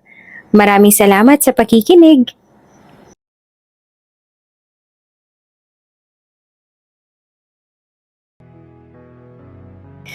Sa restaurant, masaya nagkakwentuhan ng magkakapatid kasama si Miss Kat. Tita, ngayon lang po kami nakaranas ng ganitong selebrasyon. Ang saya-saya po namin. Tuwang-tuwa ang sabi ni Sky habang subo ang paboritong pagkain. Oo nga po, tita. Dati po, pag nakakakuha naman ng mataas na grade si kuya, wala naman po nagsiselebrate. Dagdag pa ni Cloud. Napangiti naman si Miss Kat at tinawakan ng kamay ng dalawang pamangkin, habang si Anjo ay nakangiti lang at dama rin ang saya ng mga kapatid. Simula ngayon, lahat ng achievements ninyo, maliit man o malaki, ipagdiriwang natin dahil proud ako sa inyo. Tumingin si Kat kay Anjo na tahimik lamang habang kumakain, ngunit makikita rin ang saya sa mga mata nito. At ikaw rin, Anjo. Malayo nang narating mo ngayon. Hindi na kita nakikitang pagod at gutom habang nagtitinda sa kalsada. At sa bawat araw na lumilipas, lalo kitang ipinagmamalaki. Kayo na mga kapatid mo. Proud na proud ako sa inyo, ni Sky at Cloud. Nang marinig iyon, hindi na napigilan ni Anjo ang paglawak ng ngiti. Sa unang pagkakataon, hindi na siya nahihiya sa sarili niya. Dahil sa wakas, may isang taong nagmamalasakit at naniniwala sa kanila. Dahil sa pagiging matalino ni Anjo at ng kambal, na-accelerate sila sa kanilang mga grado. Sa loob ng ilang taon, mabilis silang naabot ang antas na hindi nila inaakalang maaabot noon. Lumipas ang mga taon at ngayon ay college na si Anjo. Habang naglalakad siya sa campus, pakiramdam niya ay parang panaginip pa rin ang lahat. Dati, hindi niya alam kung paano siya makakapagpatuloy sa pag-aaral dahil sa hirap ng buhay. Pero ngayon, narito na siya. May malinaw na hinaharap. May tirahang maayos. May isang tita na mahal sila. Napakaswerte namin kay tita. Bulong niya sa sarili. Ang tita Kat na lang naging gabay nila sa noon ay madilim nilang mga mundo. Ang nagmahal sa kanila. At ang bumuo ng mundong dati ay puno ng paghihirap at kawalan ng pag-asa. Hindi ko siya bibiguin. Magtatapos ako at babawi sa lahat ng ginawa niya para sa amin. Isang araw, pagbaba niya sa hagdan, nakarinig siya ng usapan sa sala. Hindi niya alam kung bakit, pero may kung anong kaba siyang naramdaman. Dahan-dahan siyang lumapit at sumilip. Nakita niyang may kausap ang tita niya. Napakunot noo siya. Ang babae, pamilyar ang anyo nito. Pamilyar na pamilyar. Hanggang sa bumangon sa alaala niya ang isang mukha na matagal niya nang kinalimutan. Biglang napatingin ang babae sa kanya at sa isang iglap, namutla ito. Anjo? Mahina nitong tawag. Anak?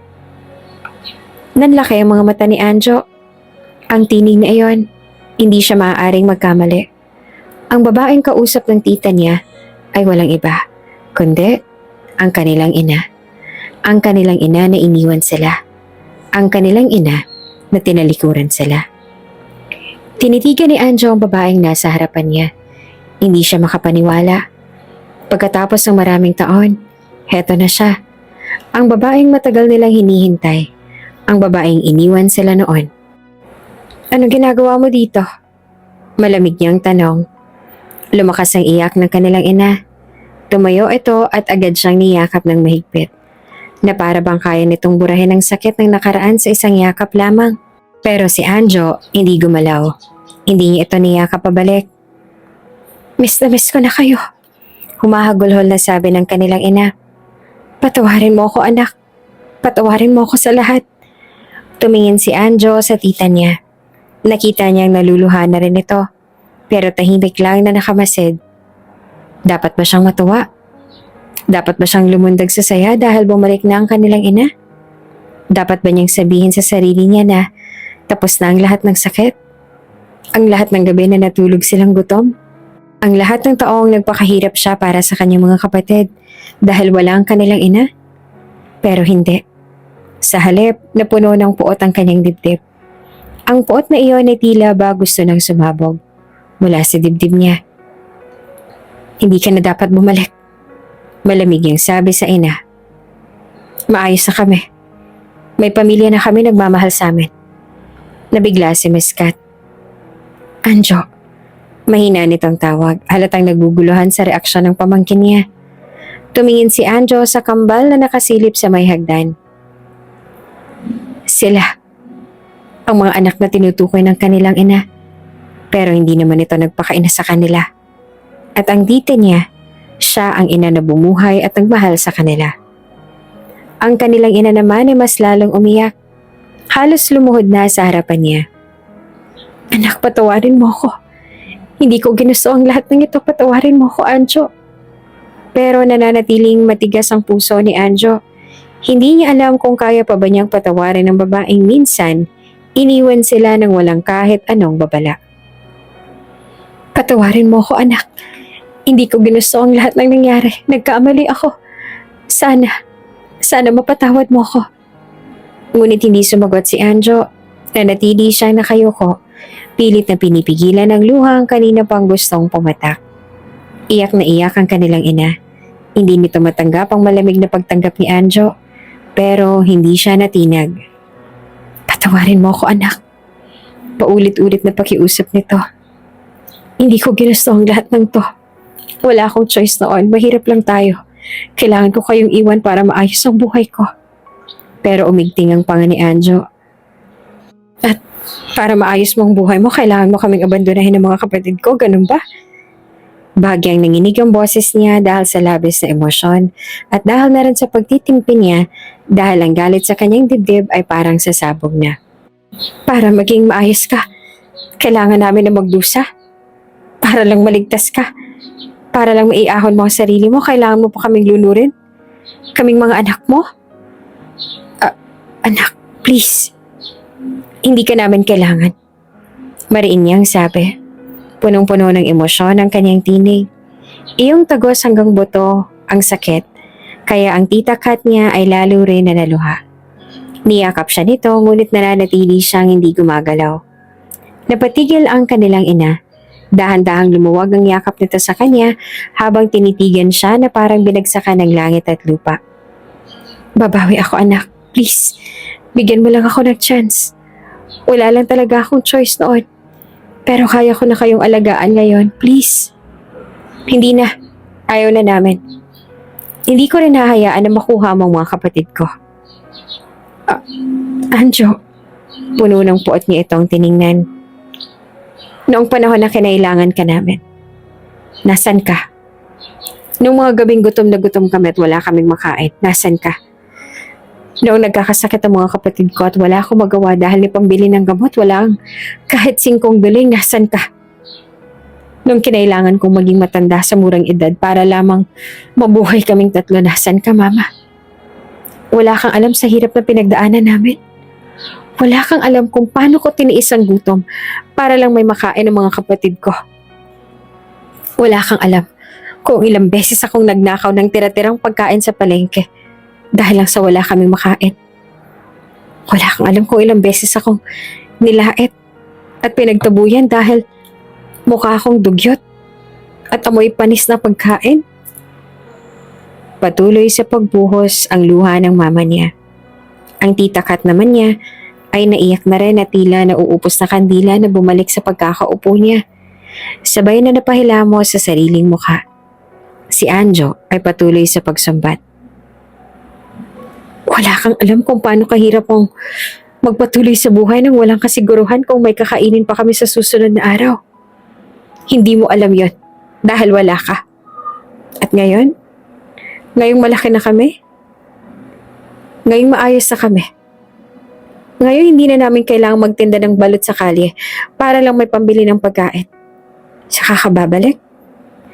Naningkit ang mga mata ni Anjo habang tinuro ang tita Kat niya. Siya ang nandito para sa amin. Siya ang nag-aruga sa amin. Siya ang nagmahal sa amin.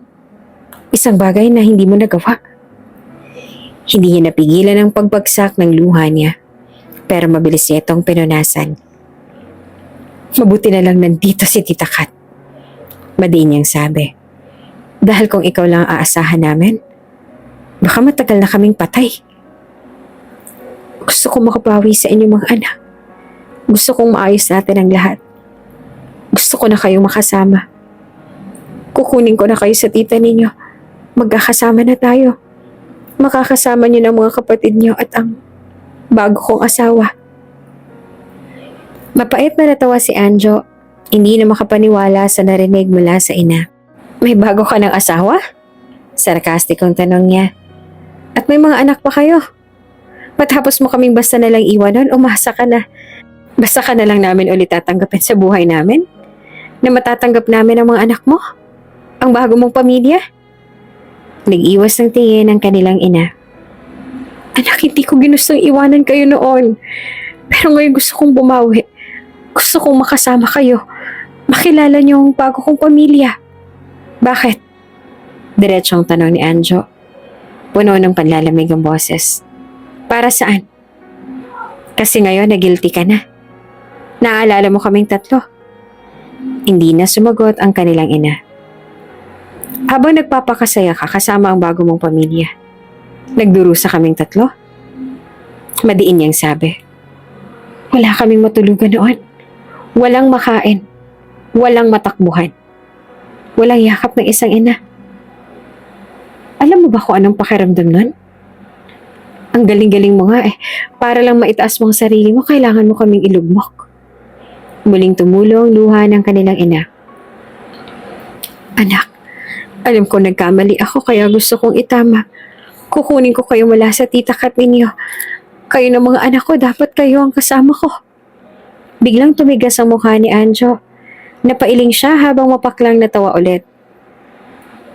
At anong gagawin namin sa bago mong pamilya?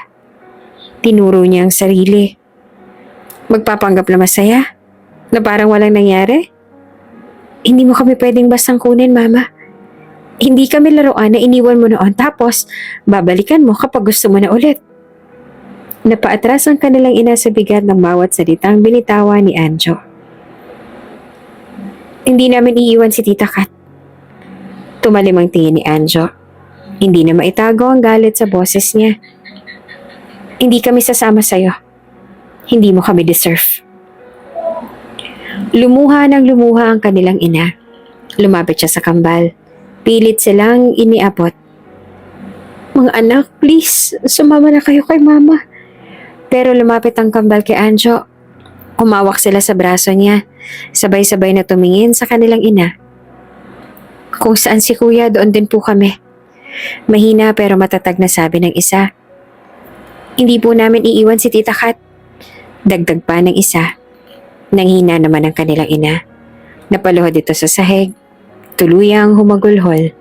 Pero hindi nila ito nilapitan. Wala nang nagawa ang kanilang ina. Alam nitong hindi mababago ang desisyon ng mga anak. Bagsak ang balika, tumayo ito. Pilit na pinapahid ang luha sa pisngi. Mahal ko kayo mga anak. Patawarin niyo ako kung nagawa ko man kayong iwan noon.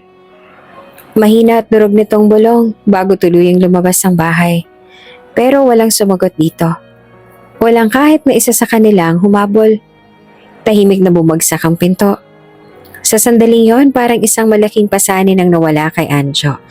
Pero kasabay niyon, may kirot pa rin sa dibdib niya. Hindi dahil sa paglisa ng kanilang inda, kundi dahil sa katotohanang hindi na sila kailanman magiging isang buong pamilya. Aaminin ni Anjo na nasaktan din siya. Sa kabila ng lahat ng mga sinabi niya, after all, ina pa rin nila ito. Pagbabalik-balik na rin man ang mundo. Biglang lumapit si Tita Kat. Hindi napigilan ng sarili. Yumakap siya ng mahigpit sa kanyang 3 pamangkin. Luhaan pero may ngiti sa kanyang mukha. Salamat. Mahina niyang sinabi. Salamat kasi hindi niyo ako iniwan. Lalo lang napaiyak ang tatlo. Hindi ka po namin iiwan, tita. Sagot ni Anjo, mahigpit na yumakap pabalik. Kahit anong mangyari. Dagdag ng isa sa kambal. Ikaw ang tunay naming pamilya, tita. Wala na pong iba. Bulong ng isa pa. Sa sandaling iyon, alam nilang hindi na sila muling magiging mag-isa. Hindi sila perpektong pamilya, pero buo sila sa pagmamahal. At iyon ang mas mahalaga. Si Tita Kat lang ang pamilya nila. Siya lang ang nagmahal sa kanila ng totoo. Hindi sumuko ang kanilang ina kahit hindi nila ito tinanggap. Patuloy ito nagpapadala ng pagkain, damit at iba pang gamit sa kanila. Minsan may sulat pang kasama, humihingi ng tawad at nagpapahayag ng pangungulila. Pero hindi kailanman sinagot ni Anjo ang mga iyon. Maging ang kambal ay pinili rin na huwag iyong pansinin. Ang desisyon niya ang sinusunod ng mga kapatid niya.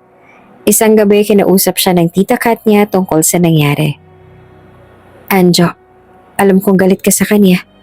Mahinahong sabi nito habang nakaupo silang dalawa sa sala. Pero gusto ko rin na malaman mo na kahit na anong mangyari, mama mo pa rin siya. Saglit na natahimik si Anjo. Mahigpit niyang hinawakan ang baso ng tubig sa kanyang kamay. Parang doon itinaan ang bigat sa dibdib. Alam ko naman po yun, tita. Mahina niyang tugon. Sadyang nilamon lang po ako ng galit. Malungkot na tumango si Kat. Naiintindihan ko. Sagot nito. Hindi kita pipilitin na patawarin siya agad. Alam kong hindi madaling kalimutan ang sakit na dinanas ninyo. Pero sana, dumating ang araw na maghilom ang sugat sa puso mo.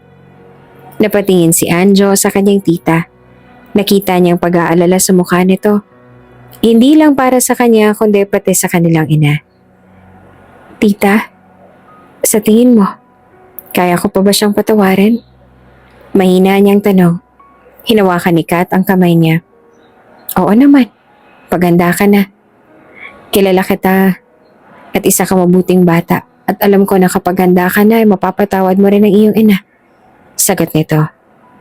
Hindi mo na kailangang madaliin, Anjo. Pero gusto ko rin na malaman mo na ang pagpapatawad ay hindi para sa kanya, kundi para yan sa'yo. Para sa puso mo na pagod ang magalit. Napayuko si Anjo. Hindi niya alam kung kailan darating ang araw na yon. Hindi niya alam kung darating ba ang araw na matuto na ang kanyang puso na magpatawad sa kabila ng lahat ng sakit. Pero sa sinabi ng kanyang tita, parang unti-unti niyang nararamdaman na hindi niya na gustong manatili sa dilim ng kanyang galit. Lumipas ang mga taon at naging maayos naman ang lahat. Hindi man bumalik ang dating relasyon nila sa kanilang ina, unti-unti namang gumaan ang pakiramdam ni Anjo sa kanya. Hindi niya iyon iniisip ng husto. Dahil mas mahalaga sa kanya ang kasalukuyan. Ang pamilya nilang bumuo sa kanya at sa kanyang mga kapatid. Nag-asawa ang tita Kat nila. Isang Russian ang naging asawa nito, si Dusk Wolfspin. Isang mabuting tao si Dusk. At hindi lang nito minahal si Kat kundi pati rin na silang tatlo. Itinuring nito silang tunay na anak. May-ari ng mga malalaking hotels ang pamilya ni Dusk Wolfspin. At bilang nag-iisang anak, ito rin na nagmamana ng lahat ng iyon. Kahit na mula ito sa mayamang pamilya, talaga namang napaka-down to earth nito. Mabait at mapagmahal, kaya naman ay napakataas ng respeto nila dito. Kahit nung magkaroon sila ng sariling anak ni Tita Kat at Tito Das nila, isang batang lalaki na pinangalanan nilang Craig Wolfspin, hindi nagbago ang pagmamahal nila sa tatlo. Kahit kailangan, hindi nila ipinaramdam na iba sila. At sa halip, ang mas lalo pa nilang pinadama ang pagiging bahagi ng pamilya. Masaya si Anjo lalo na ang kambal na sina Cloud at Sky. Pakiramdam ni Anjo, hindi man perpekto ang buhay, binigyan siya ng pangalawang pagkakataon na maramdaman kung paanong maging parte ng isang pamilya na puno ng pagmamahal. At dahil doon, mas lalo siyang nagpursige sa buhay. Dala ang pangako na balang araw, babawi siya sa lahat ng kabutihang natanggap niya. Dumating ng pinakahihintay na araw, ang graduation ni Anjo sa kolehiyo. Matapos ang lahat ng hirap, pagsubok at sakripisyo, narito na siya. handang tumanggap ng diploma bilang isang ganap na engineer. Proud na proud ang kanyang mga kapatid. Ang tita mommy cat niya at ang tita daddy Dusk, lalo na nang tawagin ang pangalan niya bilang summa cum laude. Tumayo silang lahat at malakas na pumalakpak. Kitang-kita sa mga mata nila ang pagmamalaki at kasiyahan para sa kanya. Ang mga kapatid niya ay napapasigaw pa sa labis na tuwa. Nang umakyat siya sa entablado, kasama niyang humakbang ang tita mommy at tita daddy niya. Sila ang sumama sa kanya upang tanggapin ang medalya at diploma. Ang dalawang taong itinuturing siyang anak ng buong puso. Proud na proud kami sa iyo, anak. Bulong ni Dusk habang mahigpit siyang tinatapik sa balikat. Ang tita Kat naman niya hindi napigilan ng pagluha. Sobrang proud ako sa iyo, Anjo. Napakabuti mong bata. At alam kong malayo pang mararating mo. Simula pa lang ito. Sabi niya habang niyayakap ito ng mahigpit. Nang bumaba na sila mula sa entablado, agad siyang sinalubong ng kambal at niyakap siya ng mahigpit. Kuya, ang galing-galing mo! Sabi ng isa na halos tumulo naman sa tuwa. Pinaka-proud kami sa'yo, kuya. Dugtong pa ng isa. Hindi naman napigilan ni Anjo ang mapangiti. At sa kauna-unahang pagkakataon, pakiramdam niya ay kumpleto na siya. Hindi lang dahil natapos niya ang kanyang pag-aaral, kundi dahil nakita niya ang mga mahal niya sa buhay na kasama niyang ipinagdiriwang ang tagumpay na ito. Pagkatapos niyang bumaba ng entablado, may isa pang sorpresa si Anjo. Biglang tinawag ang kanyang pangalan at muli siyang umakyat sa stage. Hawak ang mikropono, lahat ng tao ay nakatingin sa kanya at ramdam niya ang kabang bumabalot sa dibdib niya. Magandang araw sa inyong lahat, lalo na sa kapwa ko graduates. Isa itong araw ng tagumpay, hindi lamang para sa atin, kundi para sa mga taong tumulong sa atin para marating ang araw na ito. Saglit siyang tumigil, huminga ng malalim, at nagsimulang ikwento ang kanyang pinagdaanan. Bata pa lang ako natutunan ko ng hirap ng buhay. Ang mga kapatid ko at ako ay kailangang magbanat ng buto, magtinda, magsumika para lang mabuhay. Pero dumating ang taong nagbago ng lahat. Ang tita mommy Kat namin. Napatingin siya kay Kat na hawak-hawak naman ang kamay ni Dusk at kapwa umiiyak ang mga ito. Tita mommy, ikaw ang naging ilaw at gabay namin ng mga kapatid ko ng mga panahon na sobrang dilim ng mundo namin. Ikaw ang nagbigay ng tahanan, ng pagmamahal, ng buhay na hindi namin inakalang mararanasan namin. Kung hindi dahil sa'yo, hindi ko mararating ito. Ikaw ang naging tulay sa pagtupad ko sa lahat ng mga pangarap ko. Hindi lang kita, tita. Ikaw na ang naging pangalawang ina ko. Mahal na mahal kita. Maraming tao ang napaluha. Kabilang na ang kanyang tito Daddy Dusk na tinapunan siya ng isang masayang tango. Tito Daddy, salamat sa pagtanggap sa amin. Salamat sa pagiging ama namin. Sa pagmamahal na walang kondisyon. At sa mga kapatid ko na naging inspirasyon ko para ipagpatuloy ang laban. Lahat ng to para sa inyo. Alam nyo na hindi maaabot ng kuya ang lahat ng to kung wala kayo. Malakas na palakpakan ang bumalot sa buong auditorium. Pero may isang taong hinahanap pa si Anjo. Dahan-dahan niyang nilibot ang tingin sa audience hanggang sa makita niya ito, ang kanyang ina. Nakaupo ito sa likuran, kasama ang bago nitong pamilya. Kitang-kita niya kung paano itong lumuha habang nakikinig sa kanya. Sa kabila ng sakit, ng galit na matagal niyang kinimkim, ngayon niya lang naramdaman ng tunay na katahimikan sa puso niya. Ngumiti siya sa mikropono at buong pusong sinabi. At sa huli, may isa pa akong gustong sabihin. Mama, pinapatawad na kita.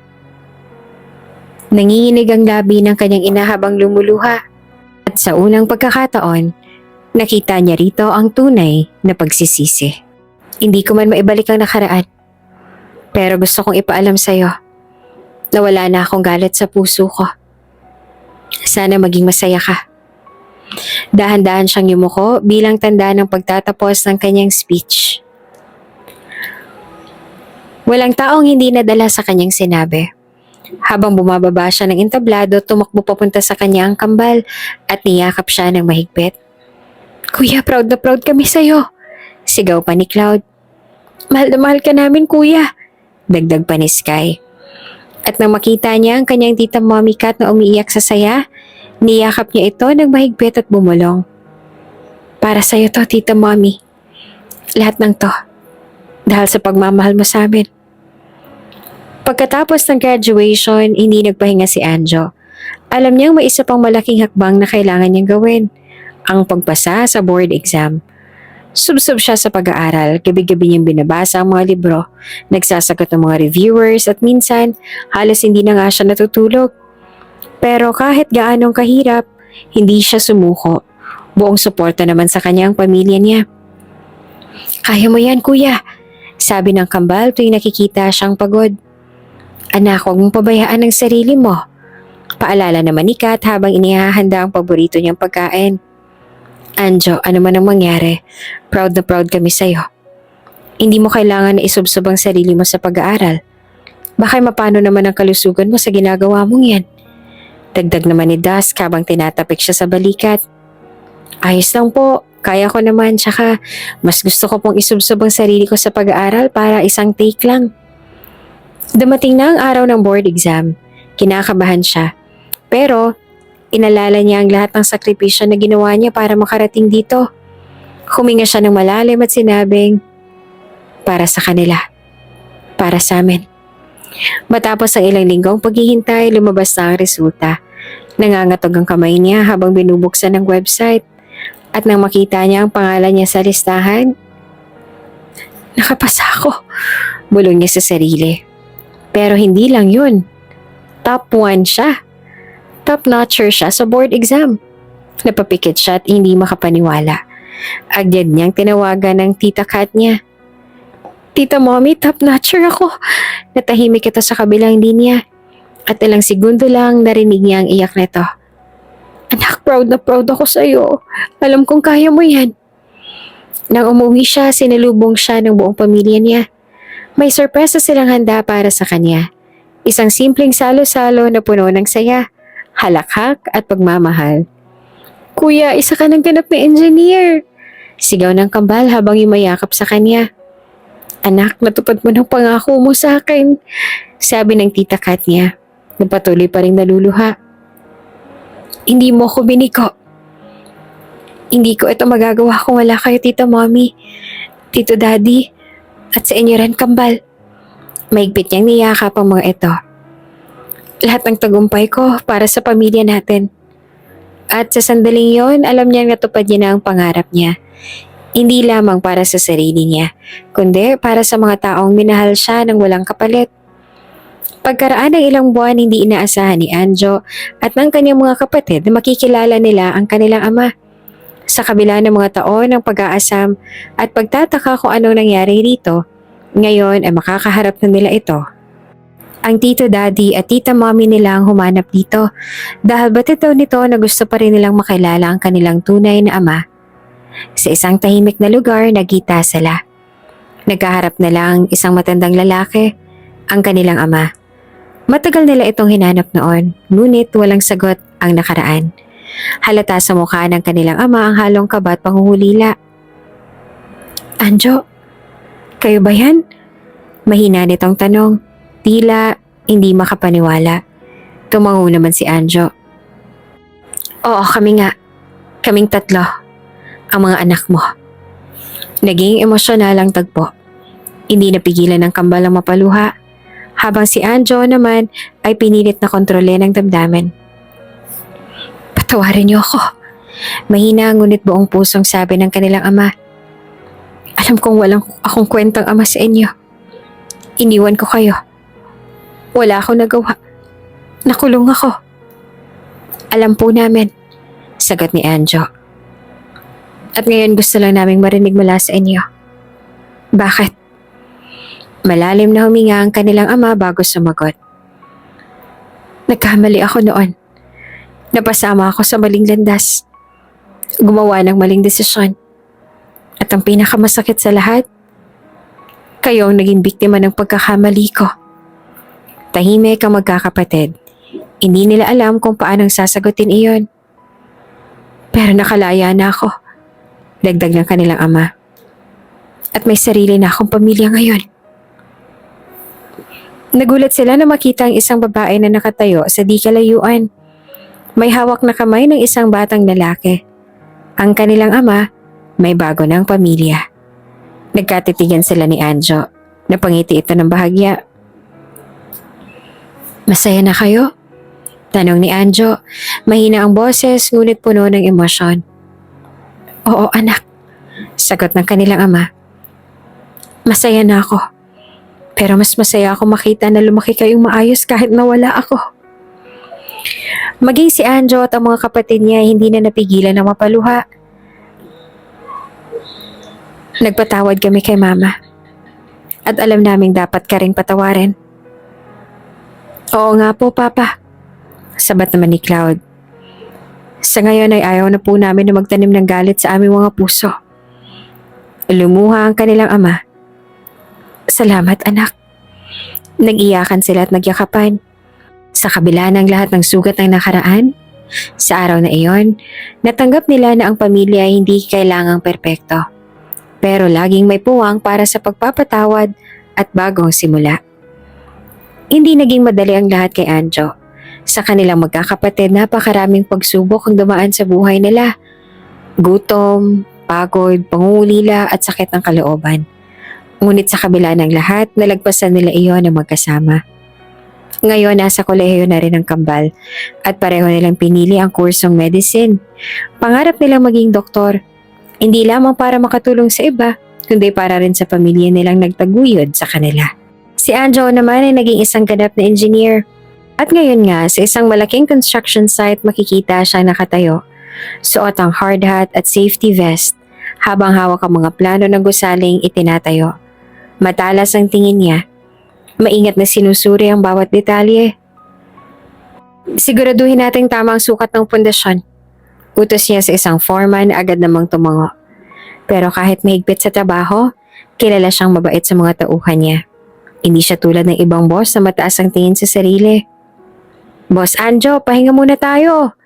Biro ng isa sa mga trabahador. Ngumiti siya. O sige, sabay tayong kumain. Nagpahanda ako ng masarap na tanghalian para sa ating lahat. Nakikisalo siya sa pagkain ng mga tauhan niya. Nakikinig sa kwento nila. At pinaparamdam na pantay-pantay silang lahat. Isang matandang trabahador ang lumapit sa kanya. Alam mo, engineer, bihira ang katulad mo. Marami ako naging boss noon pero ikaw lang may malasakit sa amin. Ngumiti siya at sinabing, naranasan ko ring mahirapan noon kaya alam kong pakiramdam. Kung hindi rin dahil sa mga taong tumulong sa akin, hindi ako makakarating dito. Sa sandaling yon, napagtanto niya kung gaano nakalayo ang narating niya. Mula sa batang nagtitinda sa kalsada, ngayon ay isa na siyang hinahangaang engineer. May mabuting puso at may pangarap, hindi lamang para sa sarili niya kundi para sa iba. Ang lahat ng ito ay dream come true na para sa batang si Anjo ay punong-puno lagi ng pangarap. Malakas ang buhos ng ulan. Halos hindi na makita ni Anjo ang daan dahil sa kapal ng tubig na bumabagsak sa windshield ng kanyang sasakyan. Pauwi pa lamang siya mula sa kanyang trabaho at hindi niya inaasahan na uulan ng ganitong kalakas. Kanina kasi napakataas naman ang sinag ng araw kaya hindi niya naisip na uulan ng ganito. Habang nagmamaneho pa uwi, tumunog ang kanyang cellphone. Si Cloud ang tumatawag. Yes? Tanong niya na masagot ang tawag. Pauwi ka na kuya? Tanong nito. Oo, bakit? Lagot. Sabi pa naman ni Tita Mommy, huwag ka raw muna umuwi kasi delikadong mag-drive dahil sa lakas ng ulan. It's okay, wala namang natumbang kahoy sa daraanan ko, makakauwi ako ng ligtas. Sagot niya. Kahit namang pag-aalala ng kapatid. Ingat sa pagmamaneho ha, ang lakas ng bagyo. Yes, I will. Tell them na nasa daan na ako at hindi na kailangan na mag-alala. Sagot niya bago ibaba ang tawag. Habang nagpapatuloy sa pagmamaneho, napansin niya sa gilid ng kalsada ang isang sasakyan na nakaparada. Naka-on ang headlights at tila may problema.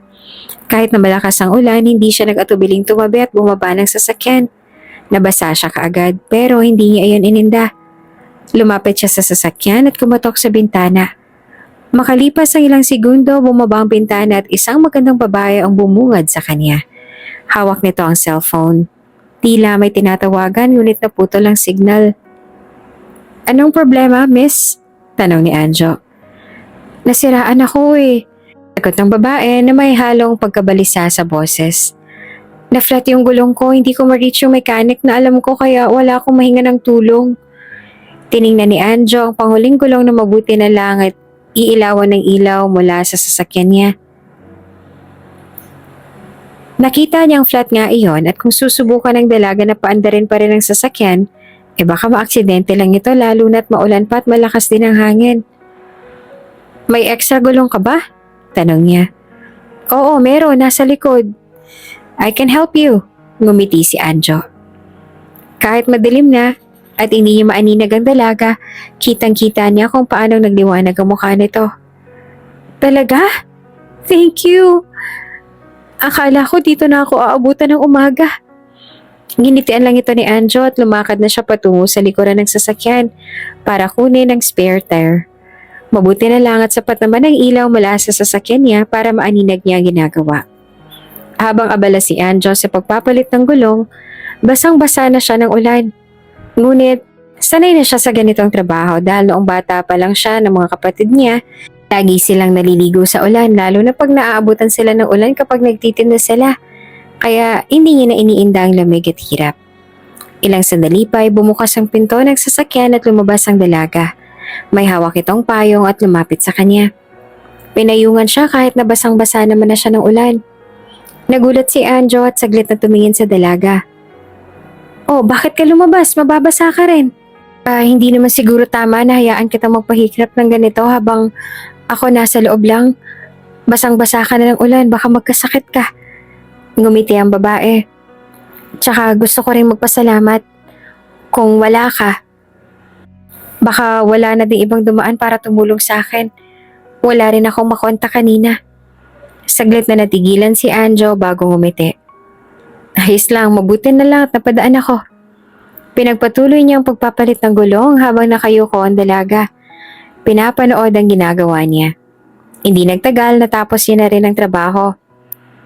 "Ayan, tapos na." Tumayo siya tumingin sa dalaga. Tuwang-tuwa itong tumalon sa saya. "Thank you. Thank you talaga. Kung hindi dahil sa'yo, baka dito na ako abutan ng madaling araw." "You're my knight in shining armor na." Ngumiti lamang si Anjo. Hindi niya alam kung bakit pero ang saya ng dalaga ay tila nakakahawa. Matapos ang abalang pagpapalit ng gulong, huminga ng malalim ang dalaga at ngumiti ng malapad kay Anjo. "Salamat talaga ha. Hindi ko alam kung anong gagawin ko kung wala ka." Umiling lamang si Anjo. "Walang anuman. Siguraduhin mo lang na papatignan mo ang sasakyan mo para hindi ka na ulit magkaroon ng ganitong problema." Biglang kinuha ng dalaga ang cellphone niya at ngumiti. "Teka, pwede ko bang hingin ang number mo? Gusto kitang pasalamatan ng maayos. Ililibre kita ng pagkain o kahit anong gusto mo." Napangiti ng bahagya si Anjo bago inilabas ang wallet niya at kumuha ng isang calling card. "Hindi ko ugaling ibigay ang personal number ko sa hindi ko kilala. Dito mo na lang ako tawagan kung may kailangan ka." Nagkibit balikat ang dalaga, tinanggap pa rin ang calling card. "Wow, engineer ka pala. Ang galing naman. Ako nga pala si Ariana Lim. Ikaw, anong pangalan mo?" "Anjo Jimenez." "Anjo," bagit nito sa pangalan niya. "Seems familiar. Parang narinig ko na yun noon. Di ko lang matandaan kung saan but never mind. Napakalaki pa rin ang utang na loob ko sa'yo. Anyway, salamat ulit ha. Ingat ka pa uwi." Tumango lamang si Anjo at siniguradong maayos ang sasakyan ng dalaga bago bumalik sa sarili niyang kotse. Nang nasa loob na siya, hindi niya mapigilang ngumiti. Kahit habang nagmamaneho pa uwi, paulit-ulit niyang naaalala ang ngiti ng dalaga, ang tuwa sa mukha nito, at ang paraan ng pagsasalita nito. Pagdating niya sa bahay, tahimik siyang pumasok. Ngunit nang makita siya ng kapatid niyang si Sky, agad itong lumapit at nagtaka. Kuya, bakit basang-basa ka? Ano bang nangyari sa'yo? Nag-shower ka na sa ulan. Doon lang napagtanto ni Anjo na kanina pa pala siya nakangiti. Wala. May tinulungan lang ako kanina. Tita Mami, si Kuya basang-basa ng ulan. Sigaw pa ni Sky kaya ang tita Kat nala ay agad na lumabas mula sa kusina at napuno ng pag-aalala ang mukha nang makita siya. Diyos ko Anjo, ano pang nangyari sa'yo? Nag-aalala na tanong ng tita Kat nala. Ayos lang po ako, may tinulungan lang po ako na siraan ng sasakyan kanina. Hay nako, ang mabuti pa mag-shower ka na rin sa kwarto mo, i-blower mo na rin ang buhok mo bago pa magpahinga para hindi lumabo yung mata mo. Ngumiti si Anjo at tumango. Opo. Tsaka nag-good night na siya sa mga ito. Nasa site si Anjo. Abala sa pagmamonitor ng mga trabahador at pagtiyak na maayos ang konstruksyon ng isang malaking hotel. Nang biglang lumapit ang isa sa kanyang mga tauhan. Engineer Anjo, may naghahanap po sa inyo. Napakunot noon ni Anjo. Sino? Hindi ko po alam, engineer. Isang babae. Naghihintay po siya sa may entrance. Nagtataka man ay sinundan ni Anjo ang lalaki patungo sa entrance. Nang makarating siya roon, agad niya nakita ang pamilyar na mukha ng dalagang nakilala niya noong isang gabi, si Ariana. Nang makita siya nito, nagtaas agad ito ng kamay at masiglang sumigaw. Engineer! Napahinto naman si Anjo nang tumakbo palapit sa kanya si Ariana at may dalang isang maliit na box. Anong ginagawa mo rito, miss? Tanong niya, halatang naguguluhan. Well, gusto lang kitang makita at personal na makapagpasalamat sa tulong mo sa akin ng isang gabi. Sabay abot nito ng isang box ng cupcakes. Hindi na iwasan ni Anjo ang bahagyang mapangiti. Cupcakes? Yes, thank you gift ko sa'yo. Alam kong sinabi kong ililibre kita, pero naisip kong mas okay na to, tsaka napatigil ito saglit, tsaka ngumiti ng may kapilihan. Nagulat ka ba kung paano kita nahanap? Tumango si Anjo. Paano mo nga ba nalaman kung nasan ako? Simple lang, sagot ni Ariana. Biglang tinuro ang calling card na ibinigay niya noong isang gabi. Nandito lahat ng kailangan kong impormasyon tungkol sa'yo. Lalo pang nagulat si Anjo sa sumunod na sinabi ng dalaga. At isa pa, akong anak na may-ari ng hotel na tinatayo ninyo. Kaya pala sabi ko, pamilyar ang pangalan mo sa akin dahil pala ikaw yung head engineer na pinapatayong hotel ng aking ama. Napatingin si Anjo sa malawak na construction site at biglang napagtanto kung bakit pamilyar din ang pangalan nito. Si Ariana Lim pala ang anak ng may-ari ng proyektong kasalukuyan niyang pinapangasiwaan. Medyo natigilan si Anjo sa sinabi ni Ariana. Agad siyang yumuko ng bahagya bilang tanda ng paggalang. Pasensya na ma'am, hindi agad kita nakilala. Hindi ko alam na ikaw palang anak ng may-ari ng hotel. Napatawa naman si Ariana sa kilos niya. Ayos lang yun. Bago pa siya makasagot, muling nagsalita ang dalaga. Actually, hindi lang cupcakes ang dahilan kung bakit ako nandito. Napakunot ang noon ni Anjo. Ano pa? Gusto rin sana kitang yayain mag-lunch. Sagot ni Ariana na may ngiting pilya. Ha? Nabigla naman si Anjo. Bakit? Well, una pasasalamat ko to sa'yo kasi tinulungan mo ako ng isang gabi. Pangalawa, lumapit na ng bahagya at nagbiro. Bawal kang tumanggi. Napabundong hininga si Anjo. Aba, mukhang wala akong choice ah. Exactly, sagot ni Ariana sabay tawa. Sige na engineer, let's go. Napatingin si Anjo sa relo niya bago muling tumingin kay Ariana. Pero hindi pa namin lunch break, ma'am. Ani at tila may pag-aalinlangan. Ngunit ngumiti lamang si Ariana at nagkipit balikat. Pero malapit na rin naman, diba? Kaya sabihan mo ng mga tauhan mo na magla-lunch break na para may oras din sila na magpahinga. At saka, ngumiti ito ng pilya. Anak ng may-ari ng hotel ang nagsabi, kaya wala kang choice. Napailing si Anjo sa sagot nito. Yeah, mukhang wala nga talaga akong choice. Ngunit wala na rin siya nagawa kundi sundin ito. Kaya agad niyang tinawag ang foreman at sinabing pwede nang mag-break ang lahat. Sige, mag-lunch break na kayo. Aniya. Naging masaya ang mga tauhan niya sa biglaang lunch break, habang si Ariana naman ay halatang natutuwa sa naging takbo ng usapan. See? Ang dali lang naman pala eh. Nito, bago kinawayan si Anjo na sumunod na dito. Wala na nagawa si Anjo at sumunod na sa dalaga. Pumasok siya sa sasakyan nito. At habang si Ariana nagmamaneho, napansin niyang hindi mawala ang ngiti nito. Mukhang masayang masaya ka, mama? Tanong niya. Siyempre naman. Sagot nito. Hindi mo lang alam kung gaano kong pinag-isipan kung paano kitang yayayain. Napatingin si Anjo dito. Bagyang nagulat sa sinabi nito. Talaga? Oo naman. Minsan lang ako may gustong i-treat na engineer, no? Natatawang sagot pa ni Ariana. Napangiti si Anjo. Hindi niya alam kung bakit. Pero sa loob-loob niya, mukhang magiging isang interesting na lunch ito. Pagdating nila sa restaurant, hindi na naghintay pa si Ariana at agad na ipinahanda ang kanilang pagkain. Napansin ni Anjo na mukhang handang-handa na ito sa kanilang lunch. Parang ang bilis naman ng order natin? Tanong niya na nagtataka. Ngumiti lamang si Ariana at nagkipit balikat. Well, pinareserve ko na kasi itong restaurant para sa atin. Nalaki ang mga mata ni Anjo. Talaga? Grabe, pinag-isipan mo talaga tong lunch na to, ha? Siyempre. Natatawang sagot naman ni Ariana. Hindi ba obvious?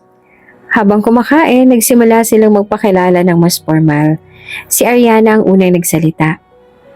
Ako nga pala si Ariana Lim, 25 years old, graduate ng business sa ibang bansa. Nag-iisang anak ako ni na Mr. and Mrs. Lim. Sa US ako lumaki at nag-aral pero bumalik ako rito para tumulong sa business ng pamilya namin. Tumango naman si Anjo. Impressed sa background nito. Mukhang madami ka nang alam sa business ninyo, ah. Medyo. Natatawang sagot naman ni Ariana. Ikaw naman, gusto kitang mas makilala. Nag-ayos ng upo si Anjo bago nagsimula. Well, I'm 28 and I have 5 younger siblings. Ang kambal ang pinakamalapit sa akin. May 2 akong kapatid sa ina at isa pang kapatid sa ama. I'm an engineer and I was raised by my aunt. Parang saya ng pamilya mo kasi ang dami niyong members. Ngumiti si Anjo. Yeah, masaya kami. Bagyang nag-isip si Ariana bago muling ngumiti. By the way, I asked my father about you. Nagulat si Anjo. Talaga? And he said, top-notcher ka raw sa board exam? Ngumiti ito at bakas ang paghanga sa mga mata. Bahagyang nahiya si Anjo at napakamot sa batok. Oo nga. Nahihiyang tumango siya. Impressive, sabi ni Ariana habang nakangiti. Alam mo, hindi ako madaling ma-impress. Pero ikaw, you're different. Napatingin si Anjo sa dalaga, may halong pagtataka at saya. Hindi masasabi kung bakit, pero parang gusto niyang malaman kung anong ibig sabihin ni Ariana sa mga salitang yon. Masayang naging lunch nila ni Ariana. Sa buong oras ng kanilang pag-uusap, napansin ni Anjo kung gaano ito kasimple at gaano kadaling pakisamahan. Kahit pagaling ito sa isang mayamang pamilya. Hindi ito maarte, hindi rin mayabang. Bagkos ay down to earth ito at masayang kasama. Habang tumatagal ang usapan nila, mas lalo siyang nagiging komportable rito. Hindi niya inaasahan na mag-e-enjoy siya sa lunch na to. Pero sa huli, aminado siyang gusto niya ang presensya ni Ariana. Simula noon, naging madalas na ang pagbisita ni Ariana sa site nila. Once a week, laging may dalang pagkain o simpleng pampasaya sa mga tauhan niya. Hindi rin niya alam kung bakit pero unti-unti naging bahagi na ito ng routine niya. Ngayon nga, habang abala siya sa trabaho, lumapit sa kanya ang isa sa mga tauhan niya. Engineer, nandito na po ulit ang girlfriend ninyo. Nakangiting sabi ng trabahador. Napakunot ang noon ni Anjo, tumigil sa ginagawa. Hindi ko siya girlfriend. Sagot niya tsaka tinignan ng manggagawa. Boss natin siya. Napakamot naman sa batok ang trabahador at halatang natatawa. Ay, boss pala. Engineer, sorry, akala ko kasi nobya mo na si Ma'am Ariana. Napailing na lamang si Anjo bago nagpatuloy sa paglalakad papunta kay Ariana. Hindi niya matukoy kung bakit pero sa tuwing bumibisita ito, parang bumibigat ang dibdib niya. Hindi sa kaba, kundi sa hindi niya pa matukoy na dahilan. Lumapit si Anjo kay Ariana at bahagyang nakangiti. You're here again, sabi niya at bahagyang nagbibirong tono. Ngumiti si Ariana at tumingin ng diretso sa kanya. Gusto kitang makita. Sagot nito, walang pag-aalinlangan. Parang tumigil saglit ang mundo ni Anjo sa narinig niya. Sa sandaling yon, habang nakatitig sa kanyang dalaga, nakaramdam siya ng pagbilis ng tibok ng kanyang puso. Bakit ganito? Bago pa siya tuloy ang madalas na nararamdaman niya nag-aya siya. Tara, lunch tayo. My treat. Agad naman tumango si Ariana at ngumiti. No, treat ko na. Nope, ako nag-aya sa'yo so it's on me. Natatawa na sagot naman ni Anjo. But, no buts. Nagbuntong hininga ulit si Ariana. Fine, Mr. Engineer. Sabay kindat ng dalaga bago niya hinila papunta sa sasakyan. Habang kumakain, nagkukwentuhan sila tungkol sa kanilang araw. Pagod ka ba? Tanong ni Ariana habang tinutusok ang isang peraso ng pagkain sa plato niya. Umiling si Anjo. Hindi naman. Sakto lang. Sanay na rin ako sa trabaho. Good for you. Sagot ni Ariana bago sumimsim ng juice. Ako kasi medyo busy. Sinasanay na ako ni Daddy na mamahala ng kumpanya namin. Alam mo naman, only child ako. So kailangan ko talaga matutunan lahat ng aspeto ng business namin. Tumango si Anjo at nakikinig ng mabuti. Sounds like a lot of work, huh? It is. Sagot ni Ariana habang nagbuntong hininga. Pero okay lang, challenge accepted. Hindi naman ako papayag na tatanga-tanga ako sa negosyo namin. Napangiti si Anjo. Mukhang competitive ka rin pala. Ngumisi si Ariana. Of course, hindi pwedeng hindi. Habang nag-uusap sila, napansin ni Anjo kung paano niya gustong makinig sa bawat salita ng dalaga. Masarap siyang kausap, walang dull moments. At higit sa lahat, unti-unti siyang nagiging pamilyar sa presensya nito. Na para bang hindi na kompleto ang linggo niya kapag hindi ito bumibisita. Habang tumatagal, unti-unting nararamdaman ni Anjo ang pagbagsak ng sariling depensa. Nahuhulog na siya kay Ariana. Siguro'y dahil sa pagiging masiyahin nito. Laging may baong kwento at halakhak tuwing magkasama sila. O baka dahil sa pagiging mabait nito, lalo na sa mga empleyado sa site. Kahit mayaman, hindi ito mayabang. Masipag din, seryoso sa negosyo. Pero, hindi nakakalimutang tumawa at mag-enjoy. Nasa kay Ariana na ang lahat ng pinapangarap ng maraming lalaki. At ngayon, hindi lang pangarap si Ariana para kay Anjo. Gusto niya itong maging bahagi ng buhay niya. Isang gabi, matapos ang isa na namang masayang dinner nila, hindi na napigilan ni Anjo ang sarili. Habang naglalakad sila palabas ng restaurant, saglit siyang tumigil. Dahilan para lumingon sa kanya si Ariana. Anjo, bakit may problema ka ba? Tanong nito. Bahagyang nag-aalala na lumapit sa kanya.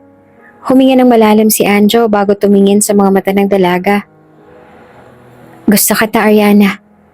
Nanlaki ang mga mata ni Ariana. Kita sa mukha nito ang pagkagulat. Matagal ko na tong gustong sabihin. Dagdag pa ni Anjo. Alam kong iba ka sa lahat ng babae na kilala ko. At hindi ko na kayang itago to. Hindi lang kita gusto bilang kaibigan. Gusto kita. Higit pa ron. Tahimik na tumingin lamang si Ariana sa kanya bago itong umiti. Alam mo ba, Anjo? Gusto rin kita. Lalo siyang nabigla. Totoo? Tumango si Ariana pero agad itong tinungtungan. Pero gusto ko munang ligawan mo ko. Nagulat si Anjo pero agad din siyang natawa. Akala ko ba gusto mo rin ako? Oo nga, sagot ni Ariana at nakangiti. Pero hindi ibig sabihin nun magiging tayo agad. I want the traditional way. I want to experience being courted. Nakangiti si Anjo pero sa loob-loob niya, hindi niya akalaing ganito pala kakapanabik ang sagot ni Ariana. Kaya walang pag-aalinlangan. Kung yan ang gusto mo, di liligawan kita. Sa loob ng 2 buwan, pinatunayan ni Anjo kay Ariana kung gaano siyang kaseryoso. Hindi lang siya nag-effort sa pagbibigay ng bulaklak o sorpresa. Pinakita niya sa dalaga kung gaano siya nitong kamahal sa simpleng paraan. Dadala niya ito ng kape tuwing umaga sa opisina. Susundin siya kahit busy siya sa trabaho. Makikinig sa lahat ng kwento nito tungkol sa negosyo, pamilya at sa pangarap nito. At sa bawat linggong lumilipas, mas lalong lumalalim ang damdamin niya kay Ariana. Hanggang sa isang gabi, habang magkasama sila sa isang dinner date, biglang nagsalita si Ariana habang nakatingin sa kanya. Alam mo, Anjo, narealize ko, sa araw-araw na magkasama tayo na mas lalo lang akong nahuhulog sa'yo. Ayoko nang patagalin pa to. Huwag mo na akong ligawan. Nagtaas siya ng kilay at nagtataka. Anong ibig mo sabihin? Ngumiti si Ariana sabay hawak sa kamay niya. Anjo, sinasagot na kita. Saglit siyang napatulala. Tila hindi siya makapaniwala sa narinig. Pero nang makita niyang seryoso si Ariana, napangiti siya ng husto. Totoo yan, ha? Baka magbago pang isip mo. Pabiro niyang sabi. Umiling si Ariana at nakangiti pa rin. Hindi na, kasi sigurado na ako. At doon ay naging opisyal na silang magkasintahan. Nang sumunod na linggo, pinakilala na ni Anjo si Ariana sa pamilya niya. Pagdating nila sa bahay, sinalubong sila agad ng kambal. Si Sky at Cloud, pati na rin ang tita Mommy Cat niya at ng kanyang tito Daddy Dusk. At si Little Creed na abala sa gadget nito. Nang makita nila si Ariana, agad silang natuwa. Wow, kaya pala baliw na baliw sa'yo si Kuya Anjo, Ate Ariana. Maganda kang ha tulad ng lagi niyang sinasabi. Sabi ni Sky. Nahihiya naman siyang ngumiti. Salamat. Welcome to the family, Ariana. Sabi naman ni Tita Kat. Masayang niyakap ito ng kanyang tiyahin. At kita sa mukha nito na masaya ito para sa kanya. Alam mo, Anjo, bulong ni Tito Daddy Dusk sa kanya habang nasa tabi niya. Masaya kami para sa'yo. Nakahanap ka na ng babaeng karapat-dapat sa pagmamahal mo. Ngumiti si Anjo, tsaka tumingin kay Ariana na masaya namang nakikipag-usap sa mga kapatid niya. Oo nga po, Tito. Maswerte talaga ako sa kanya.